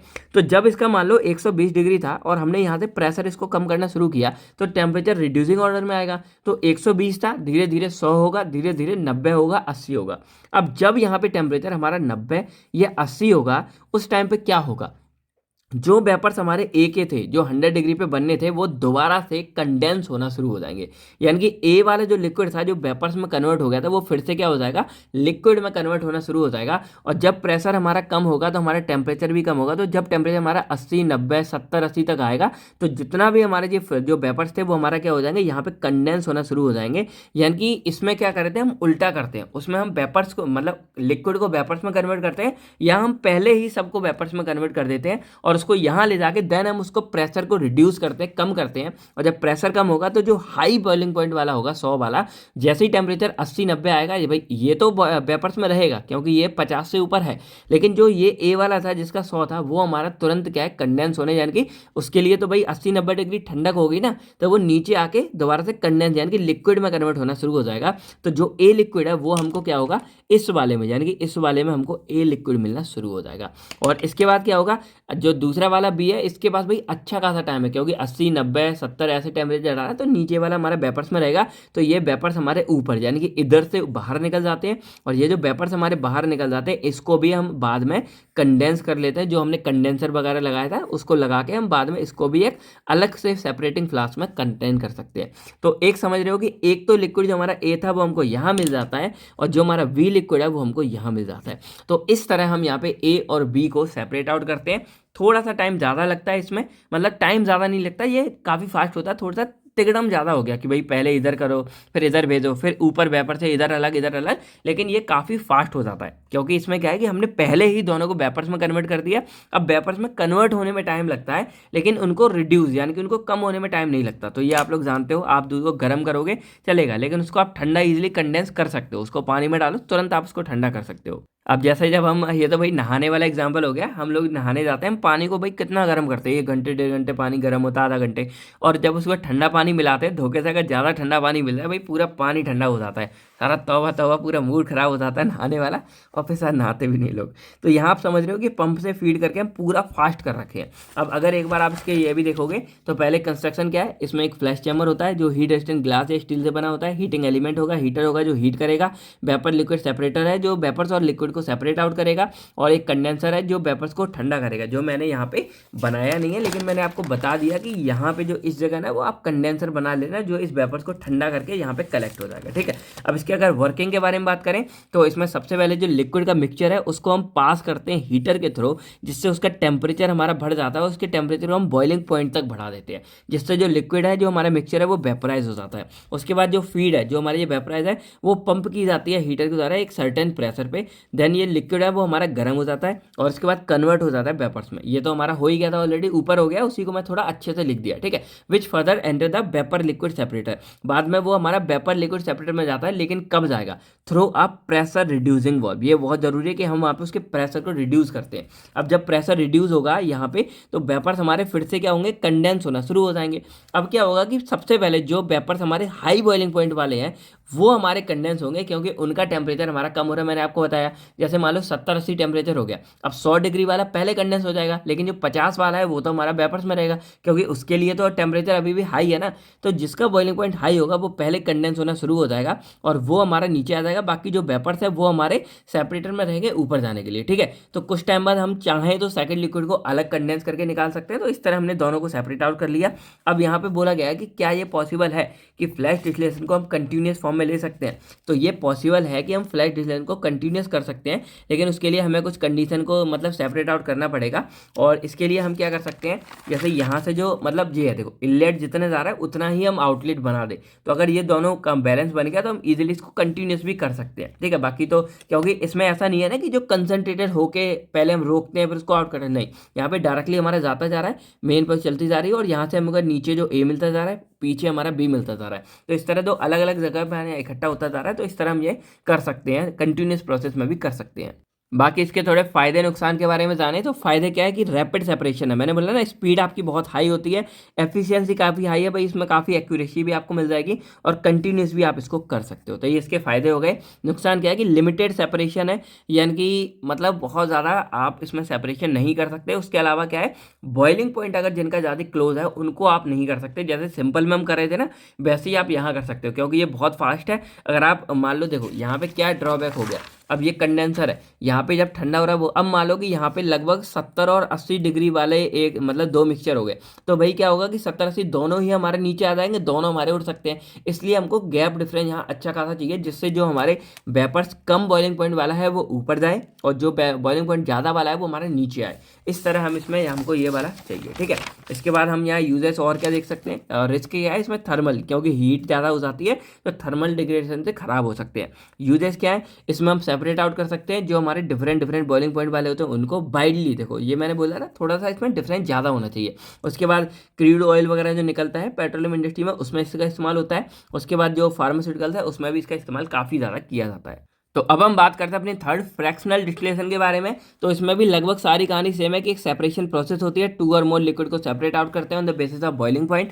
अब इसमें क्या होता है ना, देखो ये जो ऐसे लिक्विड्स हैं यानी कि ऐसे मिक्सचर है जिनका बॉइलिंग पॉइंट काफ़ी क्लोज होता है, अब तक हम उनको नहीं कर पा रहे थे, ना सिंपल में कर पा रहे थे ना फ्लैश में कर पा रहे थे। लेकिन फ्रैक्शनल में क्या है कि मान लो जिनका बॉइलिंग पॉइंट काफ़ी क्लोज होता है ना, उनको भी हम इसमें सेपरेट आउट कर सकते हैं। और ये इसकी खासियत है क्योंकि इसके पास प्रेजेंट होता है फ्रैक्शनेटिंग कॉलम, ये सबसे मेन इंपॉर्टेंट पॉइंट है, बाकी लगभग सेम है। ये एक अलग कॉलम है जो इसमें अलग होता है, और इसी की वजह से हम जो ऐसे बॉइलिंग पॉइंट वाले मिक्सचर हैं जिनका आपस में बहुत ज़्यादा क्लोज होते हैं वो भी इसको हम सेपरेट आउट कर सकते हैं। अब इसके प्रिंसिपल के बारे में बात करें तो वही लिखना है कि इसमें प्रिंसिपल तो वही है ना कि बॉइलिंग पॉइंट जो डिफरेंस होगा उसी के बेस पे हम करेंगे।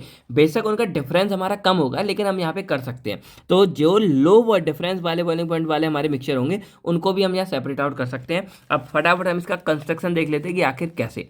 तो यहाँ पे आपको ये दिख रहा होगा, अब इसमें क्या है, एक राउंड बॉटम फ्लास्क है जिसमें हम ये गर्म करते हैं। इसके बाद मिक्सेबल लिक्विड इसलिए लिखा है क्योंकि इनका बॉइलिंग पॉइंट काफ़ी पास होता है, तो ईजिली क्या होता है ये आपस में घुल जाते हैं अच्छे से। ठीक है, अगर अलग अलग होंगे तो ऑलरेडी हो जाता है, तो मिक्सेबल है जो इसमें अच्छे से घुल सकते हैं। तो ये हमारा डिस्टिलेशन फ्लास्क हो गया जिसको राउंड बॉटम फ्लास्क बोलते हैं। ये हमारा हो गया फ्रैक्शनेटिंग कॉलम जो दिख रहा होगा। इसके बाद यहाँ पे हमारा वेपर चैम्बर लगा हुआ है, और आगे जाके हमारा कंडेंसर लगा हुआ है, और इधर हमारा लगा हुआ है एक अलग रिसीवर। तो ये आपको सब दिख रहा होगा कंडक्शन में। अब जो फ्रैक्शनेटिंग कॉलम है इसके बारे में थोड़ा समझ लेते हैं। ये एक तो हमारा पूरा ग्लास वगैरह का होता है अच्छे से, ठीक है। अब इसके बाद यहाँ पे इस तरह के आपको ये दिख रहे होंगे, ये हमारे हल्के हल्के कॉलम से यहाँ बीच में बने होते हैं, फ्रैक्शन बने होते हैं, एक तरह से फ्रैक्शन बोल सकते हो। और इसमें एक बुलन वगैरह का हम इसको क्लोज भी करते हैं, जैसे फिल्टर पेपर बनाते हैं ना, फिल्टर पूरे ठूस के तो बुलन की जो होती है फिल्टर बनाते हैं, उसी तरह हम इसको यहाँ पे टाइटली क्लोज हो जाता है, ये इस तरह हमारा क्लोज हो जाता है। ये आप पूरा समझ गए कि कंस्ट्रक्शन में कैसे क्या है। अब इसके बारे में थोड़ा कंस्ट्रक्शन एक बार और अच्छे से पढ़ लो। इसमें एक राउंड बॉटम फ्लास्क होता है जो हीट रेजिस्टेंट ग्लास स्टील से बना होता है। एक फ्रैक्शनेटिंग कॉलम है जो वर्टिकली होता है, ग्लास या पैक्ड होता है, ग्लास बीड्स स्टील वुड यानी कि जो मैंने बताया ना रुई कॉटन, इनसे हमारा भरा होता है। इसमें एक कंडेंसर होता है, एक हमारा सेपरेटिंग फ्लास्क या कलेक्टर होता है। अब इसके वर्किंग के बारे में बात करते हैं कि भाई आखिर ये हमारा काम कैसे करता है। तो यहाँ पे आपको ये दिख रहा होगा। अब क्या होता है, देखो सारा कुछ लगभग हमारा सेम है, जो सिंपल वाला था।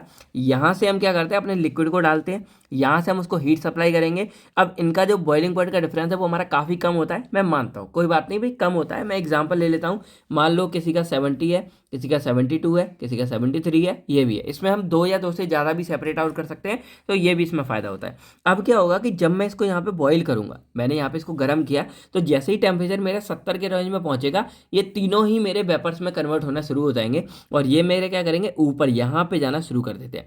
अब क्या होता है कि जब देखो यहाँ पे हमारे क्या उल्टे जा रहे हैं, वेपर्स हमारे जाएंगे इधर, ऐसे ऐसे ऐसे ऐसे ऐसे, तो वेपर्स हमारे क्या है यहाँ पे थोड़ा सा अटक अटक के, यानी कि उल्टा उनको थोड़ा सा ट्रेवल करना पड़ रहा है।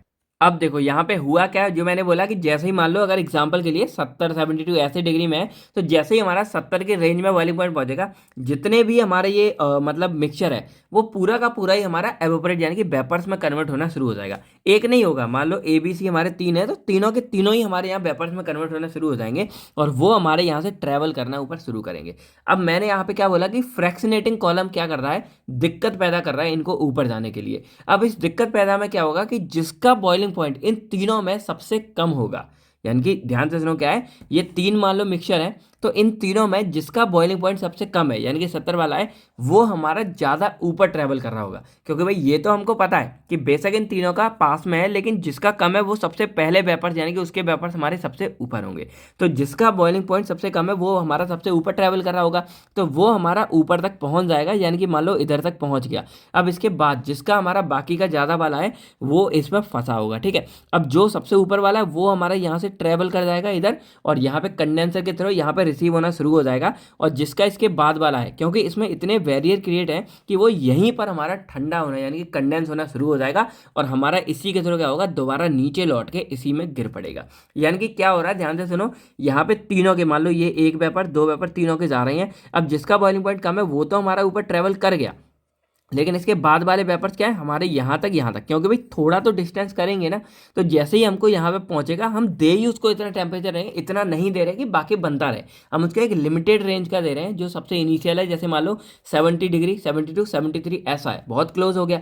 अब जो 70 है हम सिर्फ इसको 70 डिग्री दे रहे हैं, तो 70 डिग्री से ये है कि ये वाले भी एवोपरेट तो हो जाएंगे, थोड़े बहुत कम पर भी हो जाते हैं, लेकिन जो 70 डिग्री वाला है वो हमारा सबसे ऊपर रहेगा, बाकी के हमारे यहाँ पहुँचेंगे। और जब टेम्परेचर हमारा इसके लिए यहाँ पे कम होगा तो ये दोबारा हमारे कंडेंस होके नीचे उतरना शुरू हो जाएंगे, और जो 70 डिग्री वाला हमारा होगा एग्जैक्टली वो हमारे यहाँ से एवोपरेट होके कंडेंसर के थ्रू हम रिसीवर में वापस ले सकते हैं। तो इस तरह हम यहाँ पे पहले वाले मिक्सचर को अलग कर लेंगे, इसके बाद हम इसके रिसीवर को चेंज कर देंगे। अब हम इसके टेम्परेचर को थोड़ा और बढ़ाएंगे, एक सेल्सियस 2 सेल्सियस और बढ़ाएंगे, और दोबारा इस प्रोसेस को करेंगे। इसके बाद क्या होगा, दोबारा वो जाएगा ऊपर लिक्विड। अब जो इन दोनों में हाईएस्ट, जो इन दोनों में जिसका बॉइलिंग पॉइंट कम होगा वो हमारा जल्दी ऊपर जाएगा, एवोपरेट जल्दी होगा, तो वो ऊपर जाएगा, उसको हम यहाँ सेपरेट आउट कर लेते हैं। और जो तीसरा वाला होगा वो या तो हमें यही मिल जाएगा कलेक्ट होके, क्योंकि दो हमने अलग अलग सेपरेट आउट कर लिए।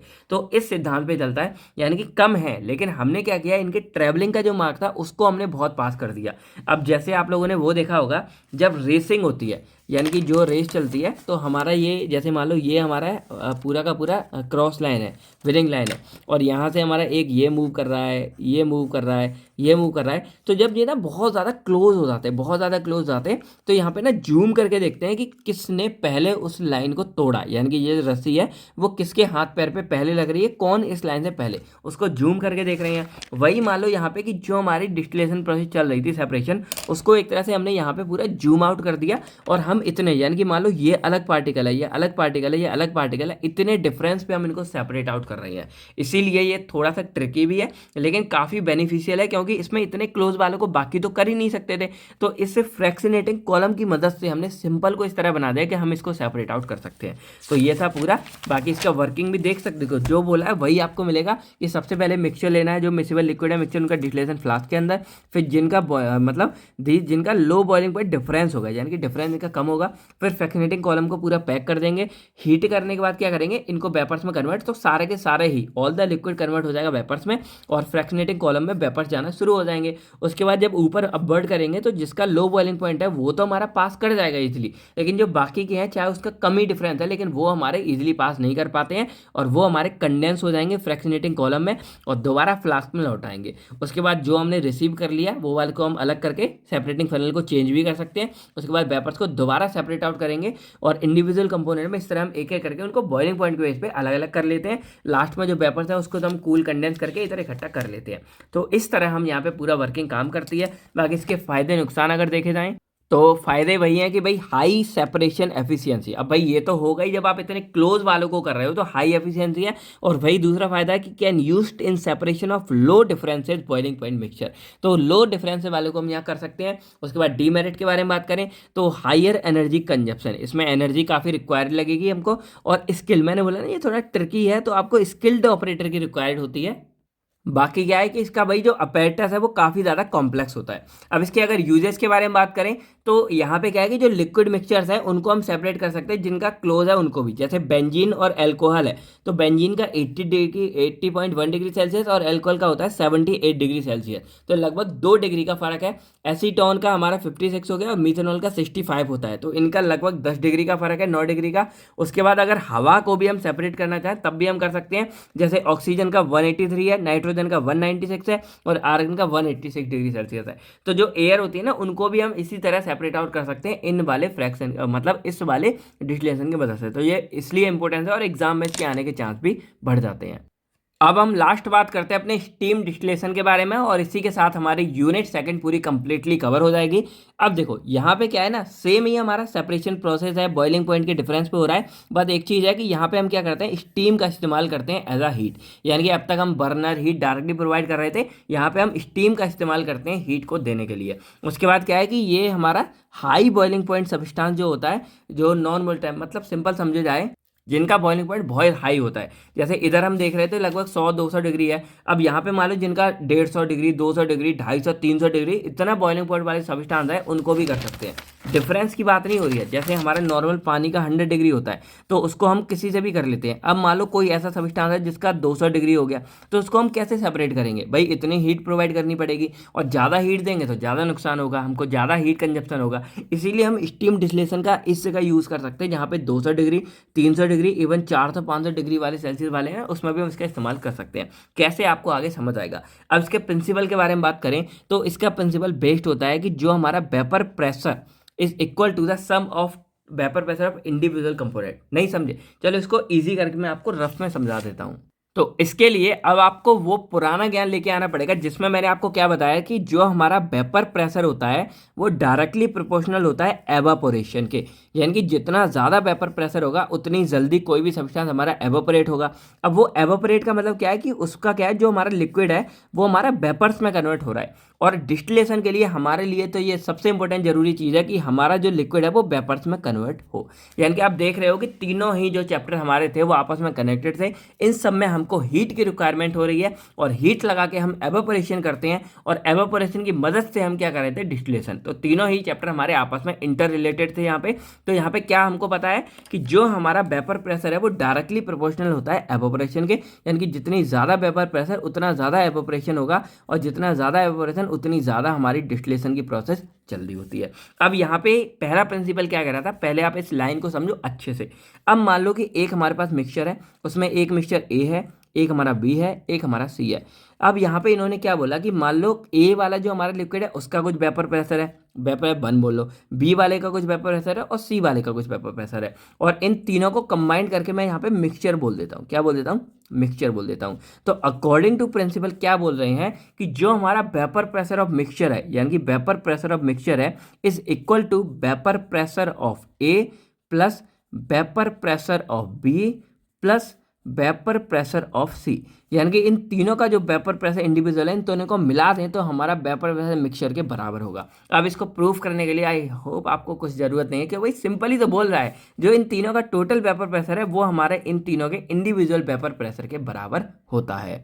अब यहाँ पे क्या हो रहा है, मेन काम कि अब क्या करते हैं, हम इसके अंदर स्टीम को इंट्रोड्यूस कर देते हैं, यानी कि डायरेक्टली हम इसके अंदर स्टीम डाल देंगे। और जो स्टीम होती है वो स्टीम क्या होती है, हमारा कोई वेपर लिक्विड है, हमने इसको गर्म किया तो इसके वेपर्स हमारे बन गए, तो इसी वेपर्स को हम यहाँ पे स्टीम बोलते हैं। तो स्टीम भी एक तरह से हमारा क्या होता है, वेपर होता है। और जब स्टीम इसके अंदर जाती है तो ये वेपर प्रेशर को और ज़्यादा इंक्रीज कर देती है।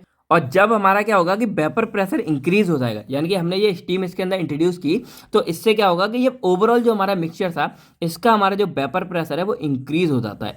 और अगर इसका वेपर प्रेशर इंक्रीज होगा तो ये डायरेक्टली प्रोपोर्शनल है, तो इन तीनों जो इंडिविजुअल थे इनका भी वेपर प्रेशर हमारा इंक्रीज हो जाता है। और आपको पता है कि अगर वेपर प्रेशर इंक्रीज होता है तो इस वजह से हमारी जो एवापोरेशन की प्रोसेस है वो भी बढ़ जाती है, और अगर एवापोरेशन की प्रोसेस बढ़ जाएगी तो हमारा डिस्टिलेशन रेट भी बढ़ जाता है, यानी कि वो जल्दी जल्दी वेपर्स में कन्वर्ट होगा। यानी कि यहाँ पे इन्होंने क्या कर दिया, देखो मेन काम क्या हो रहा है, सारा फंडा वही है कि इन तीनों का बॉइलिंग पॉइंट हमारा अलग अलग है। मुझे पता है कि ए का बॉइलिंग पॉइंट कुछ अलग है, बी का बॉइलिंग पॉइंट कुछ अलग है, सी का बॉइलिंग पॉइंट कुछ अलग है। मुझे इससे फर्क नहीं पड़ रहा क्योंकि भाई अलग है, इसी की वजह से हमारा सेपरेशन होगा। जो स्टीम डिस्टिलेशन है वो मेनली यहाँ पे काम क्या कर रहा है कि वो इन तीनों का जो बॉइलिंग पॉइंट है वो मान लो हाई है, क्योंकि इसने क्या बोला, जिनका हाई बॉइलिंग पॉइंट होता है उनमें ये हेल्प करता है। अब मैं आपको चलो एग्जांपल लेता हूँ, मान लो इसका 200 डिग्री सेल्सियस है, इसका 250 है, इसका 300 है। तो यहाँ पे स्टीम डिस्टिलेशन क्या करेगा कि इन तीनों का वेपर प्रेशर इंक्रीज कर देगा, और वेपर प्रेशर इंक्रीज होने की वजह से क्या है कि अब इनको 200, 250, 300 डिग्री तक गर्म करने की जरूरत नहीं है।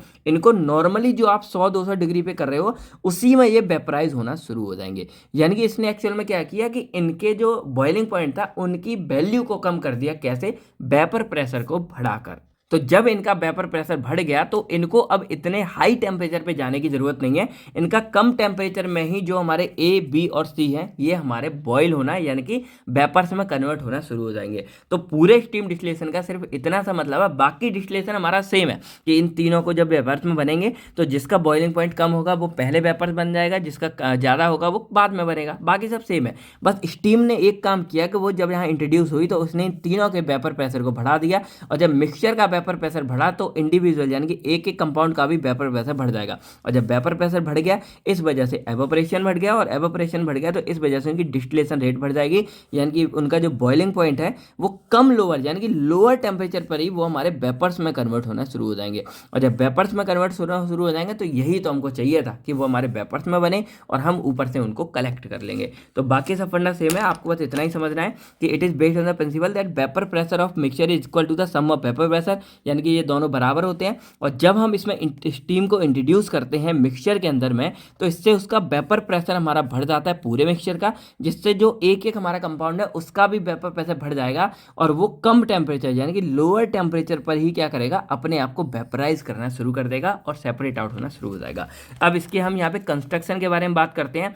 तो बस यहाँ पे हमको वेपर चाहिए, तो इसलिए हमने एक अलग, यानी कि देखो अगर इसको हटा दूं तो लगभग सेम है। बर्नर राउंड बॉटम फ्लास्क है और यहाँ आपका लिक्विड है, यहाँ से हमारे ये गर्म होके इधर से कंडेंसर बनकर निकल रहा है, वही सेम है। यहाँ पे हमने एक और एक्स्ट्रा कैन जोड़ रखा है, और इस कैन को हम यहाँ पे स्टीम कैन बोलते हैं, और इसको या तो आप स्टीम जनरेटर भी बोल सकते हैं, यानी कि यहाँ पे स्टीम जनरेट हो रहा है। तो ये एक हमारा कंस्ट्रक्शन में एक हमारा अलग से हो गया स्टीम जनरेटर। यहाँ पे देखो इधर भी हीट दे रहे हैं और इधर भी हम हीट देंगे। यहाँ पे हमारा ये है राउंड बॉटम फ्लास्क हो गया, इसके अंदर हमारा जो मिक्सचर है मेन वो यहाँ पे भरा पड़ा है, ठीक है। अब इसके बाद ये जो आपको पाइप दिख रहा होगा ये स्टीम के इनलेट का, यानी कि स्टीम यहाँ से अंदर आ रही है, कोई दिक्कत नहीं है। अब ये जो है ये हमारा वेपर्स को पकड़ने के लिए है, और ये हमारा वेपर स्ट्यू हो गया पूरा का पूरा। इसके बाद यहाँ कंडेंसर लगा हुआ है जो इसको ठंडा करेगा और यहाँ से लिक्विड निकल जाएगा, ठीक है। अब यहाँ पे मान लो कि हमने क्या किया, अब देखो ये हमारा कंस्ट्रक्शन सिंपल हो गया। तो अब अगर हम इसके वर्किंग के बारे में बात करें तो सिंपल हमको क्या करना है कि सबसे पहले हमको स्टीम बनानी है। तो हम इस वाले में क्या करते हैं, यहाँ पे हम एक ये हमने मतलब सेफ्टी वाल्व लगा रखी है कि भाई इसके अंदर ज़्यादा प्रेशर क्रिएट ना हो जाए और ये फट ना जाए, इसलिए जो एक्स्ट्रा वाला प्रेशर है वो यहाँ से निकल जाता है। तो अब इस पानी को हम गर्म करेंगे, और जब ये पानी गर्म होगा तो इसकी स्टीम बनेगी, और वो स्टीम हमारी इस वाले पाइप जो पतला दिख रहा होगा इस वाले पाइप के थ्रू हमारे इस वाले पाइप में जाएगी। अब ये जो राउंड बॉटम फ्लास्क है इसमें हमने अपना मिक्सचर भर रखा है, ठीक है। अब मिक्सचर हमारा 1, 2 जो भी मिक्सचर है वो हमने यहाँ भर रखे हैं, और इसमें हम इस स्टीम को डालते हैं। जब स्टीम को यहाँ इंट्रोड्यूस करेंगे तो इसका वेपर प्रेशर बढ़ जाएगा हमारा, और इसको हम हीट भी कर रहे हैं, ऐसा नहीं है कि यहाँ से हीट नहीं दे रहे, हीट भी दे रहे हैं। तो इसका जो पूरा वेपर प्रेशर वो हमारा बढ़ जाएगा, इससे ये इसका जो बॉइलिंग पॉइंट है वो हमारा कम बॉइलिंग पॉइंट में ही ज़्यादा प्रेशर क्रिएट करने लगेगा। अब क्या होगा, ये हमारा कम में ही क्या है ज़्यादा यहाँ पे काम करेगा, और हमारे इसके जो मिक्सचर के हैं जिसका बॉइलिंग पॉइंट हमारा सबसे कम होगा उसका यहाँ पे बॉइल मतलब जो वेपर्स है वो बनना शुरू हो जाएंगे, और वो वेपर्स हमारे यहाँ से जाएंगे और इधर मूव करेंगे। यहाँ पे लगाए कंडेंसर, तो यहाँ से ठंडा पानी डालेंगे, यहाँ से गर्म मतलब यही ठंडा पानी गर्म होकर बाहर निकल जाएगा, और जो हमारी स्टीम थे वो यहाँ पे लिक्विड में कन्वर्ट होके हमको यहाँ देखने को मिल जाते हैं। देन हम इसको यहाँ पे कलेक्ट कर लेते हैं। तो वैसे देखा जाए बहुत सिंपल था, आपको कुछ करना ही नहीं है। बाकी अगर इसके बारे में पढ़ोगे क्या है, it consist of round bottom flask है जो हीट रेजिस्टेंट ग्लास का बना होगा, ये स्टेनलेस स्टील का बना होगा। एक स्टीम जनरेटर है जो स्टीम को प्रोड्यूस करेगा, और बाद में जो डिस्टिलेशन फ्लास्क में इसको इंट्रोड्यूस करेगा। उसके बाद एक प्रोविजन दिया हुआ है कि दोनों में हीट सप्लाई कर सके, स्टीम कैन में, स्टीम जनरेटर में भी, और फ्लास्क में अलग से। उसके बाद एक कंडेंसर लगा है जो लिक्विड को ठंडा करके उसको अलग कर लेगा। वर्किंग देखा जाए तो सबसे पहले जो डिस्टिलेशन फ्लास्क है उसको फिल कर देते हैं मिक्सचर के द्वारा, स्टीम कैन को कनेक्ट कर देते हैं, सेफ्टी ट्यूब्स में लगा देते हैं। उसके बाद अब हीट प्रोड्यूस करेंगे तो स्टीम हमारी प्रोड्यूस होगी, जो बाद में डिस्टिलेशन फ्लास्क में इंट्रोड्यूस की जाएगी। उसके बाद जो हमारे वेपर प्रेशर है वो यहाँ पे इंक्रीज हो जाएगा। वेपर प्रेशर के इंक्रीज होने की वजह से क्या होगा कि अब वो हमारा वेपराइज होना शुरू हो जाएगा और धीरे लोअर टेम्परेचर यानी कि कम टेम्परेचर में भी सारा हमारा उड़ना शुरू हो जाएगा। उसके बाद जो वेपर्स है वो कंडेंसर के द्वारा पास होके उधर ठंडे होके इकट्ठे हो जाते हैं। अब यहाँ पे क्या होता है ना, देखो ये तो हो गया, बाकी इसके अगर यूजेस देखा जाए तो ये जो इम्प्योरिटीज होती है ना हमारी, उनको अलग करने में हेल्प करता है। अब जैसे मान लो यहाँ पे कुछ हमारी जो इम्प्योरिटीज होती हैं उनका बहुत ज़्यादा यानी कि हाई बॉइलिंग पॉइंट होता है। तो अब मान लो कि यहाँ पे कुछ इम्प्योर ऑर्गेनिक लिक्विड है, यानी कि एक ऑर्गेनिक है और जो इम्प्योर है यानी कि उसमें इम्प्योरिटीज प्रेजेंट है। तो जब हम यहाँ पे पूरा इसका ऑब्टेन कर देते हैं तो जो हमारा लिक्विड है वो तो वेपर्स में कन्वर्ट हो जाता है, लेकिन जो हमारी इम्प्योरिटीज़ हैं वो यहाँ पे वेपर्स में कन्वर्ट नहीं होती हैं और वो इम्प्योरिटी यहाँ पे रुक जाती हैं और जो प्योर फॉर्म में हमारा ऑर्गेनिक कंपाउंड है, लिक्विड है, वो यहाँ पे मिल जाता है। साथ में हमको पानी भी अगर होगा तो वो भी मिल जाएगा। देन इसको हम दोबारा डिस्टिलेट कर सकते हैं, जो सॉरी यहाँ दिख रहा होगा। देन यहाँ पे प्योर ऑर्गेनिक लिक्विड और पानी मिल जाता है। देन इसको हम अगेन डिस्टिलेट करके दोबारा से जो हमारे ऑर्गेनिक लिक्विड है उसको अलग कर सकते हैं, पानी को अलग कर सकते हैं। तो ये हम दोबारा कर सकते हैं। मेनली ये इस्तेमाल किया जाता है जो इम्प्योरिटीज होती हैं उनसे हम अपने आप को प्योरीफाई कर सके। और क्यों? क्योंकि इम्प्योरिटीज का हाई टेम्परेचर होता है, इसलिए इसको कर सके। तो जो नॉन वॉलेटाइल इम्प्योरिटीज है वो फ्लास्क में रह जाती हैं और इससे, क्योंकि भाई जो नॉन वॉलेटाइल है वो तो कन्वर्ट होगा नहीं। वॉलेटाइल और नॉन वॉलेटाइल ये क्या होते हैं ना, इसका डिफरेंस आप लोग कमेंट करके बताओगे वॉलेटाइल क्या होते हैं, नॉन वॉलेटाइल क्या होते हैं। बाकी इसके कुछ फायदे नुकसान देखे जाएं तो मेरिट क्या है कि ये लोअर टेम्परेचर इसमें रिक्वायर है, ज़्यादा की आपको ज़रूरत नहीं है। जो हीट सेंसिटिव वाले मटेरियल हैं उनको भी आप इसमें कर सकते हो, क्योंकि भाई इसमें ज़्यादा हीट मतलब ज़्यादा टेम्परेचर आपको बढ़ाने की ज़रूरत नहीं है, हाइयर एफिशिएंसी होती है और कम एनर्जी इसमें रिक्वायर्ड लगेगी। डीमेरिट क्या है कि इसमें कॉन्टामिनेशन का रिस्क रहता है थोड़ा बहुत, कि रिस्क ऑफ कॉन्टामिनेशन और नॉट सूटेबल अगर यहाँ पे दो इमिसिबल लिक्विड रिएक्ट करते हैं एक दूसरे के साथ, क्योंकि अगर वो मिक्स ही नहीं होंगे तो उनको सेपरेट आउट आप कैसे करोगे। उसके बाद यूजेस के बारे में अगर यहाँ पे हम सिंपल बात करें तो इसमें क्या होगा कि जो इमिसिबल लिक्विड होते हैं आपस में उनको सेपरेट करने में, जैसे पानी और मतलब टोलिन हो गए या एनिलीन हो गए, इसके साथ अगर कुछ जुड़ा हुआ है तो उसको हम सेपरेट आउट कर सकते हैं, जो मतलब इम्प्योरिटीज है उनको बाहर निकाल सकते हैं। जो वॉलेटाइल ऑयल हो गए जैसे क्लोव हो गया, यूकेलिप्टस ऑयल हो गए, उनमें इसका इस्तेमाल किया जाता है। इसके अलावा जो हमारे इसेंशियल ऑयल जैसे आलमंड ऑयल हो गया, इन सब में हम इसका इस्तेमाल करते हैं और बाकी जो एरोमेटिक वाटर है उसको भी प्रिपेयर करने में हम इसका इस्तेमाल कर सकें। तो ये था हमारा पूरा स्टीम डिस्टिलेशन के बारे में। आई होप आपको समझ आ गया होगा। तो अब देखा जाए तो हमने अपना पूरा चैप्टर, आप देख सकते हो भाई कितने ज़्यादा पेज थे, पूरा यूनिट सेकंड यहाँ पे कंप्लीट कर लिया है। भाई बहुत बड़ी यूनिट है फार्मास्यूटिकल इंजीनियरिंग, देखते हैं कब तक कैसे कंप्लीट हो पाती है। बाकी अगर कोई भी डाउट आप कमेंट करके पूछ सकते हो। हीट ट्रांसफर ऑलरेडी कवर था, ये दो चैप्टर आपको इसमें मिल गए। बाकी मैं आकाश कुमार मिलता हूँ आपसे बहुत जल्द नेक्स्ट वीडियो में। इसकी जो PDF है वो आपको केयरवेल फार्मा पर मिल जाएगी। तो थैंक यू, टेक केयर, अपना अपनी फैमिलीज का ख्याल रखेगा। बाय बाय दोस्तों, जय हिंद दोस्तों।